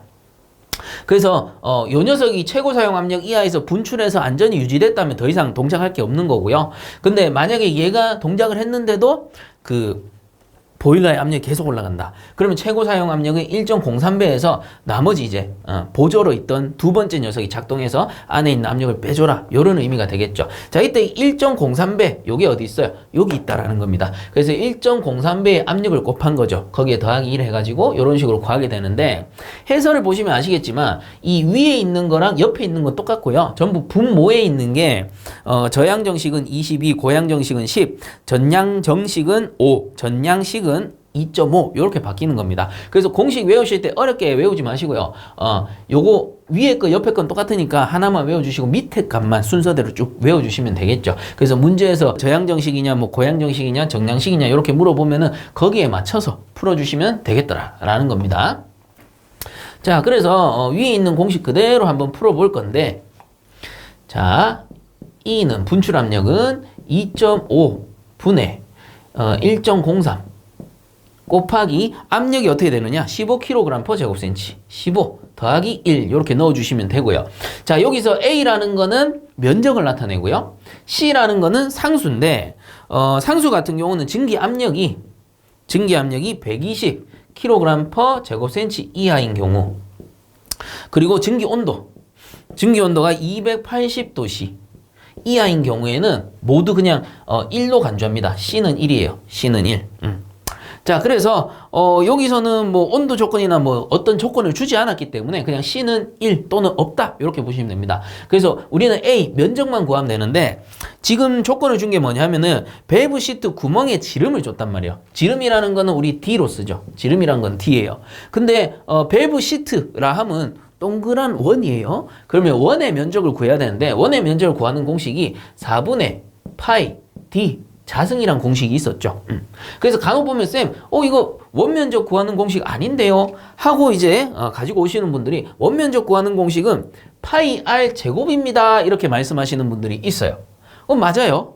요것도 원의 면적 구하는 공식이고 요것도 원의 면적 구하는 공식입니다. 자, 이 r이라는 건 뭐예요? 원이 이렇게 있으면 원의 이 반지름을 r이라고 하죠. 그럼 여기서 말하는 d라는 건 뭐예요? 원의 이 지름을 d라고 하는 겁니다. 그러면 이 r을 뭐라고 쓸 수 있어요? r은 2분의 d랑 같은 거죠. d를 반 나눈 거니까. 그럼 이 2분의 d를 제곱하면 어떻게 될까요? 4분의 d의 제곱이 된다라는 겁니다. 그래서 이 r 제곱 대신에 요거를 여기 넣으면 어떻게 돼? 곱하기 4분의 d 제곱이니까 4분의 파이 d 제곱이 된다라는 소리예요. 그래서 둘 다 같은 거니까 둘 다 그냥 알아두시면 됩니다. 원의 면적은 4분의 파이 d 제곱으로 구할 수 있구나. 자, 그래서 밸브 시트 구멍의 지름이 50mm라고 했기 때문에 요거는 그대로 넣어주시면 될 것 같아요. 미리 단위로 그대로 넣어주시면 됩니다. 자, 50mm 그대로 넣어주시면 되겠습니다. 뭐 곱하기 상수 1 하셔도 되는데 뭐 생략하셔도 되고요. 요거는 편한 대로 해주시면 될 것 같습니다. 자, 이렇게 해서 계산기 잘 두드려 보시면 12919.799 뭐 이런 식으로 나올 겁니다. 자, 그래서 이게 킬로그램 퍼 아워가 나오는구나. 자, 그래서 21번의 답은 2번이 되겠네요. 그래서 요거 계산기 두드리는 거는 뒤쪽에서 제가 첨부해 드릴 테니까 참고적으로 봐주시면 좋을 것 같습니다. 자, 그 다음에 넘어갈게요. 그 다음에 22번으로 넘어갑니다. 자, 22번에 보면은 다음 중 노통이 2개인 보일러는 이렇게 물어봤네요. 그래서 이거 39페이지 나오는 내용인데 이 39페이지 표가 하나 있어요. 그 표는 기본적으로 여러분들 눈에 완전히 익혀 두셔야 돼요. 완전히 외워주면 가장 좋은데 외우지 못하더라도 이걸 중요시 여기는 건 뭐냐면은 문제 풀다가 모르겠으면 그거를 자주 보라는 소리예요. 자주 보다 보면은 문제 자주 나오는 내용은 아무래도 이제 숙지가 되겠죠. 그래서 39페이지는 별표입니다. 이건 자주 보셔야 된다라는 뜻이에요. 자, 그래서 다음 중 노통이 2개인 보일러는 그래서 노통이 1개냐 2개냐 하면 어떻게 외우면 돼요? 코랭으로 외우시면 된다라고 있어요. 코랭. 이거 뭡니까? 코르니시 랭커셔 보일러입니다. 코르니시 랭커셔 보일러. 자, 그래서 코르니시가 순서대로 외우는 이유도 있죠. 코르니시가 노통이 1개, 랭커셔가 노통이 2개인 거예요. 그래서 요게 코랭이니까 코르니시, 요거 랭커셔 보일러다. 이렇게 외우시면 된다. 그래서 노통이 2개인 것은 랭커셔 보일러가 되는구나. 이렇게 알아두시면 되고요. 뭐 나머지도 간단하게 정리를 해본다면 우리가 여기 표에 보시면 아시겠지만 대분류로 나누게 되면 가장 우리 문제에서 많이 다루는 게 원통 보일러, 그리고 원통 보일러랑 가장 많이 비교하는 게 수관 보일러, 그 외에 뭐 주철제 보일러 이런 것들이 나오게 되는 거죠. 그래서 여기에서 원통 보일러는 또 세분화하게 되면 입형 보일러로 나누고 그리고 행형 보일러로 나눠요. 자, 수관 보일러는 어차피 지금 문제 나오지 않았으니까 정리하지 않겠습니다. 수관 보일러는 궁금하신 분들은 39페이지 보시면 되고요. 어쨌든 행형 보일러는 또 나누게 되면 이게 노통 보일러, 그 다음에 연관 보일러, 그 다음에 노통 연관을 같이 설치한 거, 노통 연관 보일러들이 있었습니다. 자, 여기에서 노통 보일러 안에 있는 게 뭐예요? 코르니시 랭커셔예요. 그래서 코랭 이렇게 외워주세요 라고 했었죠. 그렇게 보시면 됩니다. 그리고 여기 보기에 3번에 나오는 게 연관 보일러죠. 3번에 케와니. 그래서 행기 캐 이렇게 말씀드렸는데 그 중에 하나 케와니 보일러가 이렇게 나온 겁니다. 자, 그럼 정리를 한번 해보면 보기 중 1번의 코르니시 보일러는 노통이 1개인 노통 보일러, 그 다음에 2번에 랭커셔 보일러는 노통이 2개인 노통 보일러, 그 다음 3번에 케와니 보일러는 연관 보일러, 그 다음에 4번에 섹셔널 보일러를 다르게 뭐라 부르죠? 주철제 보일러, 섹셔널 보일러. 그래서 주철제 보일러는 일종의 대분류에 들어가는 겁니다. 원통, 수관, 주철제는 전부 대분류에 들어간다. 이렇게 보시면 좋을 것 같아요. 그 외에 이제 세분화되는 내용들은 참고해서 39페이지를 보시면 좋을 것 같고요. 자, 그래서 22번의 답은 2번 랭커셔 보일러가 되겠습니다. 자, 그 다음 23번 배기가스 분석 방법에서 수동식 가스 분석계 중 화학적 가스 분석 방법에 해당되지 않는 것은 이렇게 물어봤네요. 그래서 가스 분석법인데 정리를 좀 해보자면 자, 첫 번째 오르자트법. 오르자트 가스 분석법이 되겠죠. 풀네임으로는. 그 다음 두 번째 나오는 게 햄펠법. 자, 이렇게 나오게 되고요. 그 다음 세 번째가 검지관법. 그 다음 네 번째 나오는 게 세라믹법. 자, 이렇게 해서 뭐 상세 내용은 제가 해설 달아드렸으니까 참고하시면 되고, 여기서 간단하게 분류를 하자면 얘들 세 가지 있죠? 얘들 세 가지가 화학적 가스 분석계. 자, 이렇게 보시면 되고, 그리고 여기 맨 밑에 있는 세라믹법만 물리적 가스 분석계. 자, 이렇게 된다라는 겁니다. 그래서 뭐 종류 물어보는 문제는 이 정도만 알아두셔도 큰 지장은 없을 거예요. 자, 그래서 23번에 가스 분석계 중에서 화학적 가스 분석 방법에 해당되지 않는 것은, 자, 물리적 가스 분석계 4번 세라믹법이 되겠더라. 자, 그 다음에 24번 봅시다. 자, 24번 문제. 자, 그 다음 24번 문제. 다음 중 보일러 동 내부에 점식을 일으키는 주요 원인은 이렇게 나오네요. 자, 그래서 요 점식에 대한 내용은 교재 179페이지 나올 겁니다. 또는 해설을 보셔도 되는데, 점식 한번 읽어볼게요. 동 내부의 물은 전해액이 되고 동의 강제는 양극화가 되어 국부 전지가 일시적으로 일어남으로써 보일러 수 중의 용존산소가 양극에 집중적으로 발생되어 발생되는 부식으로 외형상 좁쌀알 크기의 반점으로 나타나는 부식을 말한다.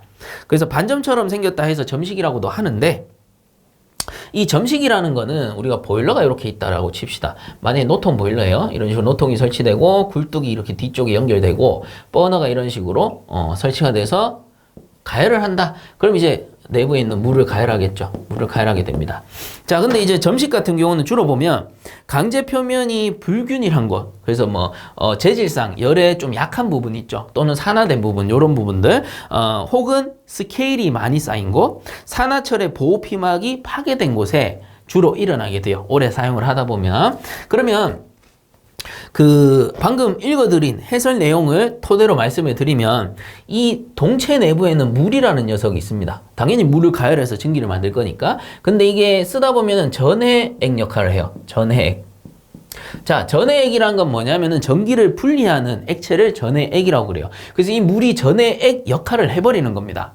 그렇게 되었을 때 방금 말씀드린 것처럼 스케일이 많이 쌓이거나, 아니면은 강제 표면이 불균일하거나 산화철 피막이 벗겨진 곳, 그 도장을 해놨는데, 이 부식을 방지하기 위해서 도장을 해놨는데, 그런 보호 피막이 깨진 곳에, 자, 이 전해액에 의해서 분리된 전기적 성질 중에 양극들이 이런 곳에 들러붙는 거예요.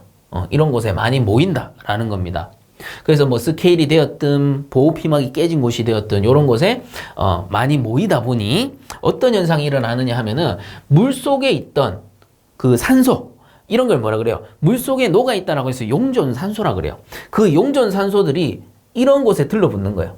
피막이 깨진 곳이나 스케일 주변에 들러붙어 버리는 겁니다. 그러면 이 동체라는 건 뭐예요? 철이잖아요. 철, 스틸. 그렇다 보니까 이 산소랑 만나게 되면 어떻게 돼요? 산화 반응을 일으키겠죠. 산화 반응에 의해서 부식이 되는 겁니다. 그래서 이 산소가 이렇게 점형태로 똑똑똑 찍히듯이 모여서 좁쌀 형태의 부식을 만들어내기 때문에 점 모양이다, 점식, 이렇게 부르는 것이고요. 이 점식의 가장 큰 원인으로는 요 산소, 뭐예요? 용존산소가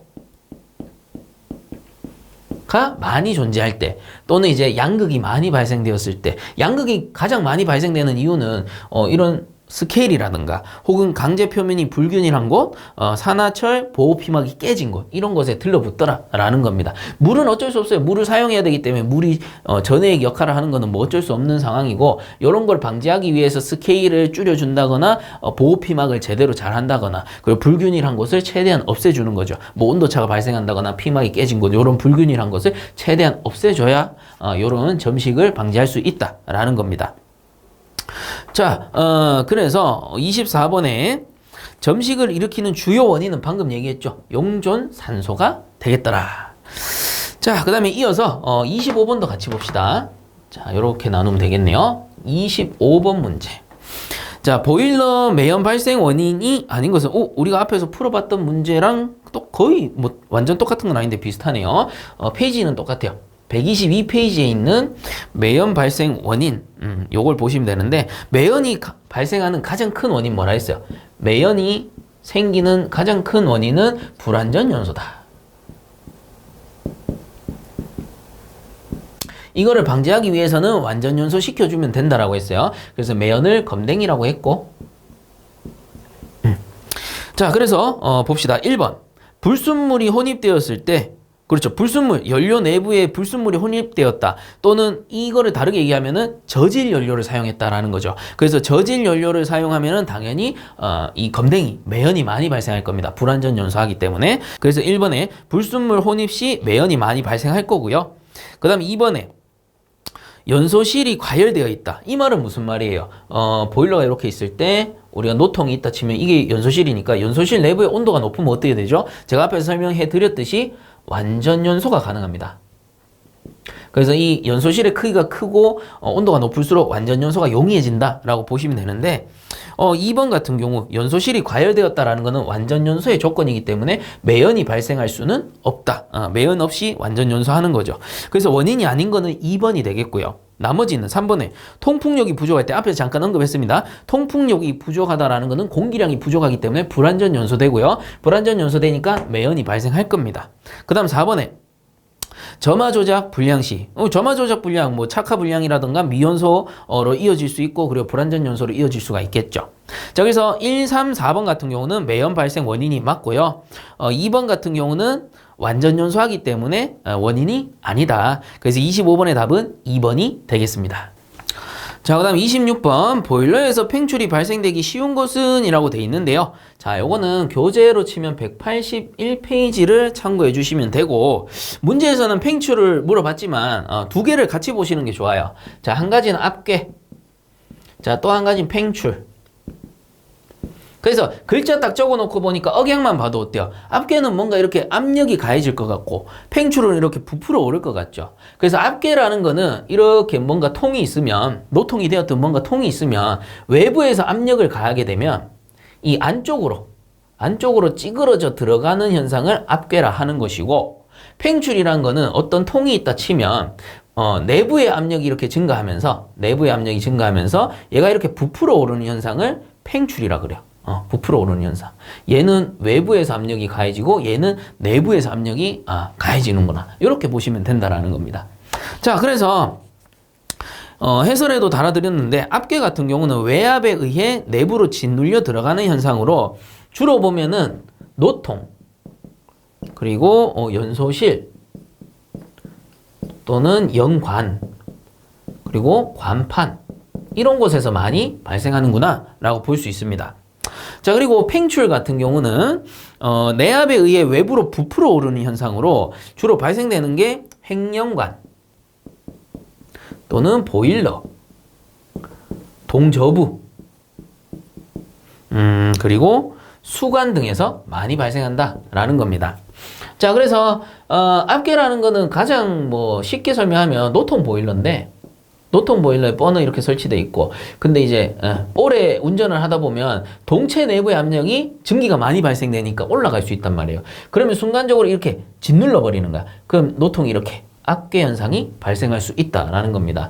그리고 노통, 연소실, 이 노통 자체가 연소실이니까 같은 거다라고 보셔도 되고요. 그 다음에 여기서 연관이라고 돼 있는데, 이게 헷갈릴 수 있는 게 팽출에 보면 횡연관이라고 있어요. 그래서 비교를 하시기 좋게 제가 알려드리면, 여기에서 말하는 연관은 이평 보일러에 설치되는 연관이다라고 보시면 돼요. 그래서 이평 보일러 중에 이런 거 있었죠. 이렇게 노통이 설치되고, 노통이라고 하긴 좀 그렇고 연소실이라고 합시다. 그러면 이 연관이 세로로 설치된 보일러, 이평 보일러가 있는데, 이런 경우에는 이 이평 보일러 자체가 압력이 크진 않습니다. 그렇다 보니까 연소실에서 올라갈 때 이 압력보다 동체 내부의 압력이 상대적으로 높다라고 보고요. 이때 요 연관들은 자칫 잘못하면 외부 바깥에 있는 압력에 의해서 찌그러져 들어갈 수 있다, 악게 될 수 있다라는 겁니다. 그 외에 뭐 관판 등 위쪽에 이렇게 그 열을 막기 위한 관판 이런 것들 있죠. 그런 것들이 이제 찌그러져 들어갈 수 있다. 이렇게 보시면 좋을 것 같고요. 그다음 팽출 같은 경우는 횡령관, 요 횡령관은 횡령 보일러. 자, 그래서 요 횡령관 같은 경우는 우리 횡령 보일러 중에서 횡령 보일러는 노통 보일러가 있었고, 그 다음에 자꾸 습관적으로 적네요. 연관 보일러가 있었고, 그 다음 노통 더하기 연관 보일러가 있었죠. 자, 여기서 말하는 요 연관 보일러가 횡령관 보일러입니다. 횡령 노통 보일러, 횡령 연관 보일러, 횡령 노통 연관 보일러 이렇게 되는 거예요. 자, 얘들은 입형 보일러보다 상대적으로 어때요? 요거 두 가지입니다. 요거 두 가지는 상대적으로 연소실의 압력이 높아요. 노통 보일러는 상대적으로 연소실의 압력이 낮은 편이고, 그래서 노통 보일러는 위쪽에 압계 현상이 일어나는 거고, 연관 보일러는 팽출이 일어난다. 이렇게 보시면 좋을 것 같습니다. 자, 그 다음에 보일러의 동저부, 보일러가 이렇게 있으면 보일러 요 동체죠, 동체. 이 노통은 제외하고 동체 같은 경우 내부 압력이 올라가면, 저수위라든가 내부 압력이 올라가면 이렇게 팽출해 버릴 수 있다라는 거고, 그리고 이제 수간은 수간 보일러를 얘기하는 겁니다. 이 극단적으로 관류 보일러를 생각해 본다면, 관류 보일러는 관으로 딱 설치되어 있고 버너에 의해서 순간적으로 가열을 하기 때문에 엄청나게 고온고압이 발생하죠. 어디? 관 내부가. 관 내부의 압력이 순간적으로 확 올라가 버리다 보니까 관이 이렇게 쫙 벌어지는 팽출 현상이 일어날 수 있다라는 겁니다. 자, 그래서 요렇게 두 가지 좀 구분을 해주시면 좋을 것 같고요. 이게 헷갈린다 하시는 분들은 그냥 문제의 답을 그대로 보셔야 됩니다. 문제의 답이 크게 변하지 않고 출제가 되고 있기 때문에 팽출이 발생하기 쉬운 곳은 가장 대표적인 곳이 수간이구나, 요렇게 알아두셔도 된다라는 겁니다. 자, 그래서 20번에 보일러에서 팽출이 발생되기 쉬운 곳은 1, 2, 3번 같은 경우는 압괴랑 관계가 있을 것이고, 4번에 수간 보일러가 팽출과 관계가 있다. 이렇게 알아두시면 되겠습니다. 자, 그 다음에 27번 볼게요. 자, 27번 문제. 첨간제의 사용 목적이 아닌 것은 이렇게 돼 있네요. 그래서 첨간제 사용 목적은, 자, 첫 번째, 보일러의 pH를 조정하기 위해서, 그래서 보일러의 pH를 산성으로 가지 않게끔 또는 강알칼리성으로 가지 않게끔 최대한 중성에 가깝게끔, 100% 중성을 맞출 수는 없습니다. 그렇지만 약알칼리성으로 해놓으면 산성일 때보다는 부식이 작아지기 때문에 중성 또는 약알칼리성 pH를 조정을 하는 거죠. 그래서 부식 방지를 목적으로 하는 겁니다. 그리고 두 번째 보시면 보일러 수의 탈산소, 그래서 산소를 제거한다. 산소를 제거해주면 어때요? 산화 반응이 적어지니까 부식을 방지할 수 있겠죠. 한 이 정도 읽어보면 대충 이해가 갈 겁니다. 첨간제를 사용하는 가장 큰 목적은 부식을 방지하는 거구나. 그것과 연관되는 거는 다 맞다라고 보시면 돼요. 그 다음에 3번에 보시면 관수의 연화. 관수의 연화 이유는 뭐냐면은 연수라 그래요. 연수, 경수가 있는데, 경수 같은 경우는 이게 이물질이 빨리 굳어요. 쉽게 말하면 스케일이 많이 발생하는 겁니다. 그래서 이 경수에 의한 스케일 발생을 방지하기 위해서 연화 작업을 해주는 겁니다. 최대한 연수로 만들어준다. 연수일 경우에는 이물질이 발생하더라도 스케일이 되는 게 아니고 슬러지, 물렁물렁한 성질이기 때문에 분출 작업을 통해서 제거할 수가 있단 말이에요. 근데 스케일은 딱딱하게 들러붙어 버리잖아요. 그래서 가능한 한 연수를 사용하기 위해서 첨간제를 이용해서 보일러수의 연화 작업을 하는구나, 이렇게 알아두시면 되고요. 그래서 스케일 슬러지도 마찬가지, 부식 방지를 위해서 제거를 해주는 거고요. 그리고 4번에 보시면 보일러 수위를 일정하게 유지한다? 이건 뭐 전혀 관계가 없겠죠. 수위랑은 전혀 관계가 없습니다. 그래서 27번에 틀린 거는 4번이 되고, 참고적으로 해설 마저 보고 갈게요. 해설의 동그라미 4번에 보시면 가성치화를 방지한다라고 되어 있는데, 가성치화를 제가 정말 간단하게 설명을 드리면 고온고압 리벳 보일러에서 발생하는 알칼리 부식이에요. 그래서 가성치화, 정말 간단하게 정리하면 고온고압 리벳 보일러에서 발생하는 알칼리 부식, 수치적으로는 대략 pH 값이 13 이상일 때, 그래서 통상 우리가 중성을 약식으로 pH 7 정도를 중성으로 잡잖아요. pH 7 정도를. 근데 알칼리성이 거의 한 13이다. 그러면 엄청나게 강알칼리성입니다. 그래서 통상 보면 pH 값을 7에서 9 정도나 아니면은 8에서 9 정도로 급수를 행하게 됩니다. 급수. 그래서 요 정도가 뭐냐면 약알칼리성이에요. 약알칼리성으로 만들어주는 거는 산성일 때보다 알칼리성일 때 부식이 적고요. 그리고 알칼리도 마찬가지 강알칼리로 가버리면 알칼리 부식이 일어난단 말이에요. 그러니까 최소화할 수 있는 게 부식을 최소화할 수 있는 정도가 요 약알칼리성 수치다라는 거예요. 그래서 이 첨간제를 이용해서 pH 값을 유지해주는 이유가 이 간단한 이유가 아니고 부식을 최소화시키는 게 가장 큰 이유고 가성치화를 방지할 수 있다라는 말도 이 강알칼리 부식이기 때문에 결국은 pH 값을 유지함으로써 가성치화까지 방지할 수 있다라는 겁니다. 여러 가지 이점이 많죠. 그 다음에 5번에 보시면 포밍도 방지할 수 있고요. 그래서 연화 작업을 했으니까 스케일이나 슬러지의 양을 좀 최소화할 수 있을 것이고 그로 인해서 포밍도 좀 적게 발생할 거고요. 그 다음에 6번에 보시면 슬러지의 조정 역시도 같은 말이죠. 연화시킨다는 말이나 슬러지의 조정을 할 수 있다는 말이나 같은 말이다. 이렇게 보시면 됩니다. 그래서 해설에 나오는 내용들 한 번씩 쭉 읽어보시고요. 결국은 한 가지로 포괄이 돼요. 뭐냐면은 첨가한자를 사용하는 가장 큰 이유는 부식을 방지하기 위함이고 부식을 방지하는 가장 좋은 방법은 pH 값을 유지하고 그 경수 대신에 연수를 사용하는 거다라는 거죠. 자, 그래서 27번의 답은 4번이 되는 것이고 그 다음 28번 봅니다. 보일러의 보일러 수 25도씨에서 pH 값으로 가장 적합한 것은 이렇게 돼 있네요. 그래서 28번 잘 나왔습니다. pH 값. 자, 그래서 요 28번 같은 경우는 교재 페이지로 보자면 175페이지에 나오는 내용입니다. 그래서 여기 위에서도 잠깐 다뤄드리기도 했었는데 요 녀석 같은 경우에는 급수가 있고 보일러 수가 있어요. 자, 급수라는 거는 외부에서 넣어주는 물을 급수라고 하겠죠. 보일러로 넣어주는 거. 보일러 수는 보일러 내부에 들어있는 물입니다. 자, 그렇다면 얘들 두 개의 pH 값이 어떻게 되냐면 급수 같은 경우는 pH 값이 위에서 잠깐 언급했는데 7에서 한 9 정도. 또는 뭐 교재에 따라서는 8에서 한 9 정도. 그래서 요 근사치니까 그 정도 되는구나 알아두시면 되고요. 그 다음 보일러 수 같은 경우는 조금 더 높습니다. 알칼리성을 띄어요.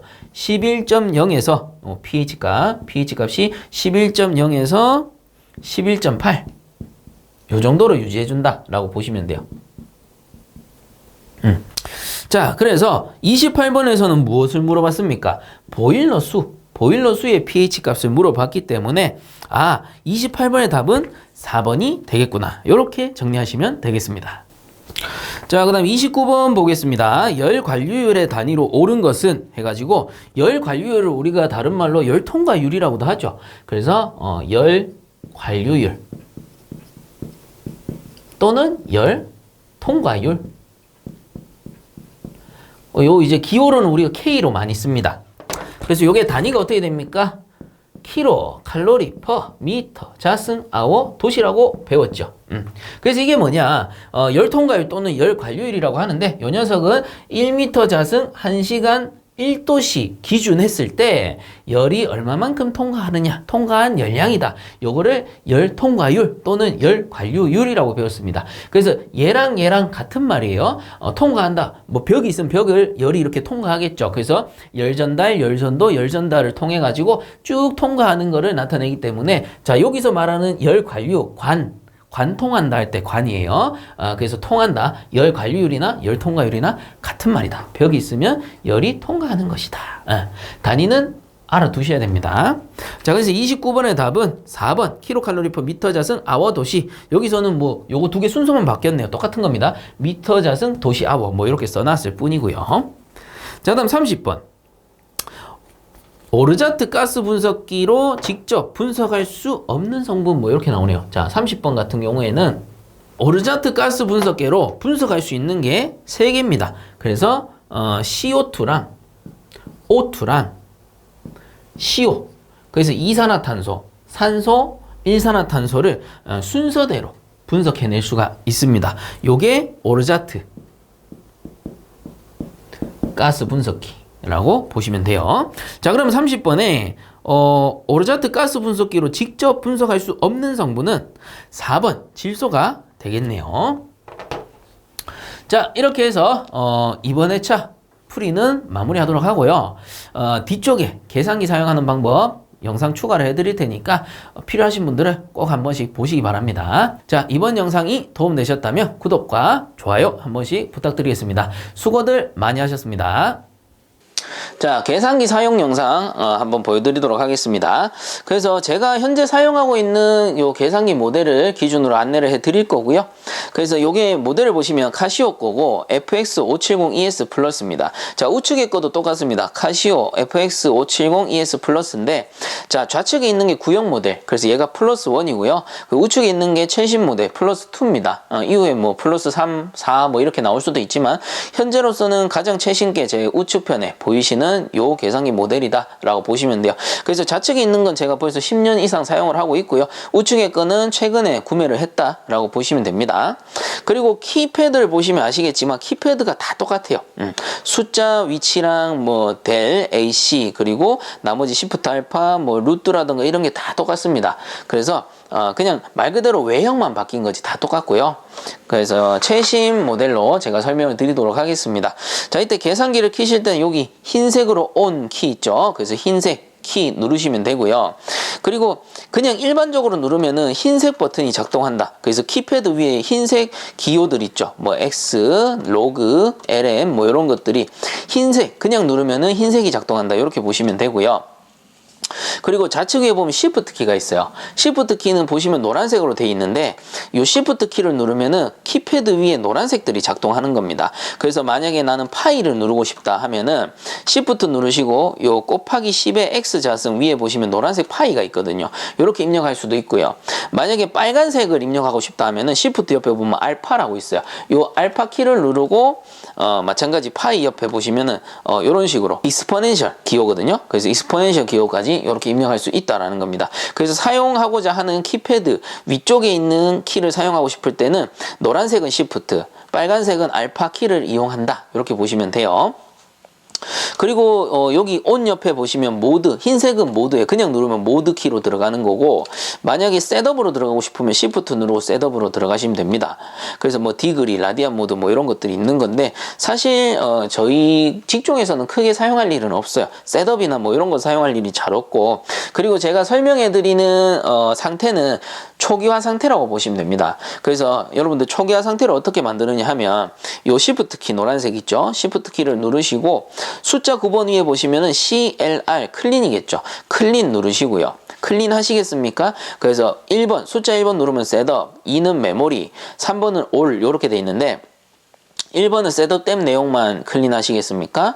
2번은 메모리 속의 내용만 클린하시겠습니까? 3번은 모두 다 올, 모두 다 클린하시겠습니까? 그래서 저는 3번 모두 다 클린합니다. 그래서 yes는 요 등호기호 는이고요. cancel은 AC입니다. 여기서 등호기호를 눌러주시면은 이제 최종 확인하는 거겠죠. AC 눌러주면은 이제 다 클린이 되었다라는 겁니다.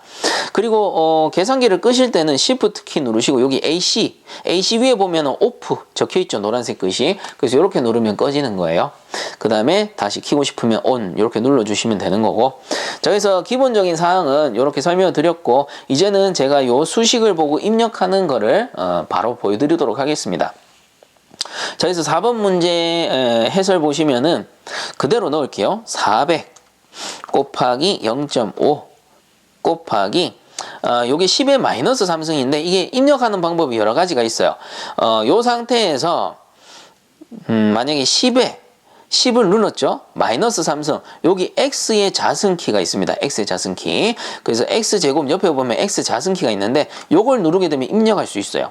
그럼 요 상태에서 마이너스 3승 이렇게 넣으셔도 돼요. 그 다음에 우측으로 한 칸 이동하셔야 됩니다. 자, 보시면은 여기 3승 위에 커서 깜빡거리잖아요. 이 상태에서 누르면은 요 승이 된단 말이에요. 그래서 지우고 델 버튼을 눌러서 지우고 3승 입력이 끝났다면 우측으로 한 칸 이동하셔서 밑으로 내려오셔야 돼요. 그 다음 곱하기 여기 보시면 갈로 있죠. 갈로 열어서 80 빼기 10 이런 식으로 그 다음 갈로 닫고, 자, 이렇게 순서대로 입력을 해 주셔야 됩니다. 그리고 등호기호는 눌러보시면은 답 14가 나오는 걸 확인하실 수가 있죠. 자, 이렇게 승을 입력하실 수가 있고요. 또 다른 방법이 있습니다. 400 곱하기 0.5까지 입력하시고, 자, 여기 밑에 보시면 콤마 점 옆에 보시면 ends 그 사이에 곱하기 10의 x승이란 키가 있어요. 그럼 요걸 바로 누르시면 됩니다. 그럼 곱하기 10에 몇 승 할 겁니까? 마이너스 3승 이렇게 입력하셔도 돼요. 그 다음에 바로 곱하기 이렇게 눌러주시면 넘어가거든요. 요거는 뭐 따로 키패드를 움직이실 필요가 없습니다. 그래서 여기서 키패드를 누르면 반대로 넘어가 버려요. 그래서 그냥 요 상태에서 곱하기 누르면 아 넘어갔다 이렇게 인식을 해요. 그 다음 갈로 여시고 80 빼기 10 갈로 닫고 는 해주면은 14리터 똑같이 나옵니다. 자 이렇게 입력하시면 되고요. 여러분들이 편한 방식대로 해주시면 되겠습니다. 자 그럼 21번 수식 입력하겠습니다. 21번은 분수. 자 여기 보시면 분수 기호 있어요. 분수 기호 딱 누르시고 그 다음에 위에 거부터 1.03 곱하기 15 더하기 1 그대로 넣어주시면 됩니다. 자, 그 다음에 내려가서 자 내려가는 것도 키패드의 우측키를 누르셔도 되고 아니면 밑으로 누르셔도 됩니다. 근데 저는 주로 요 키패드 우측 버튼을 눌러요. 그래야 다음 칸으로 넘어가는 거거든요. 그래서 저는 우측키를 많이 사용한다라는 거. 그 다음에 2.5를 넣어주시면 되겠죠. 그 다음 넘어가서 마찬가지 우측키를 눌러서 넘어갔습니다. 그 다음에 보시면 곱하기 분수키를 한번 더 누르시고요. 그 다음 파일을 입력할 겁니다. 그냥 3.14로 하셔도 상관은 없어요. 하지만 정확하게 하시려면 여기에 Shift 키를 누르시고요. 그 다음에 여기 곱하기 10의 X승 위에 보면은 노란색 파이가 있습니다. 요거를 딱 눌러주시면 파이가 입력이 돼요. 그 다음 곱하기 50 에다가 자승을 입력할 건데 요 X의 자승을 누르셔도 되고 X의 땡땡승 요건 내가 입력하는 거니까 그래서 X의 자승 바로 누르셔도 되고요. 아니면 지우고 자 여기서 지우고 다시 해볼게요. 자 지워주시고 그 다음에 X의 땡땡승 여기서 2를 입력해도 똑같다라는 거예요. 여러분들 편하신 대로 하시면 됩니다.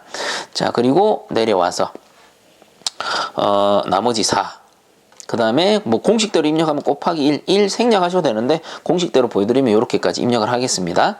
는 하게 되면은 자 지금 분수로 뜬단 말이에요.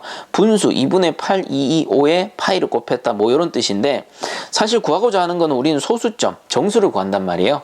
자 그래서 요거 이제 소수로 바꾸려면은 여기 SD 버튼 있죠. 딜리트 위에 보시면 딜리트 위에 SD 그래서 SD 이렇게 눌러보시면은 소수로 바뀐다라는 거 9.799 이렇게 나오죠. 다시 분수 만들려면 SD 다시 한번 누르시면 돼요. 자 이런 식으로 답에서 원하는 게 분수면은 분수로 만드시면 되고 답에서 원하는 게 소수면은 이렇게 소수로 만들어 주시면 되는 거고 자 그래서 여러분들이 편하신 대로 만들어서 계산을 하실 수가 있겠더라라는 겁니다. 자 그래서 21번의 답도 이렇게 찾을 수가 있는 거겠죠. 자 계산기 사용 방법은 여기서 마치도록 하겠습니다. 수고들 하셨습니다.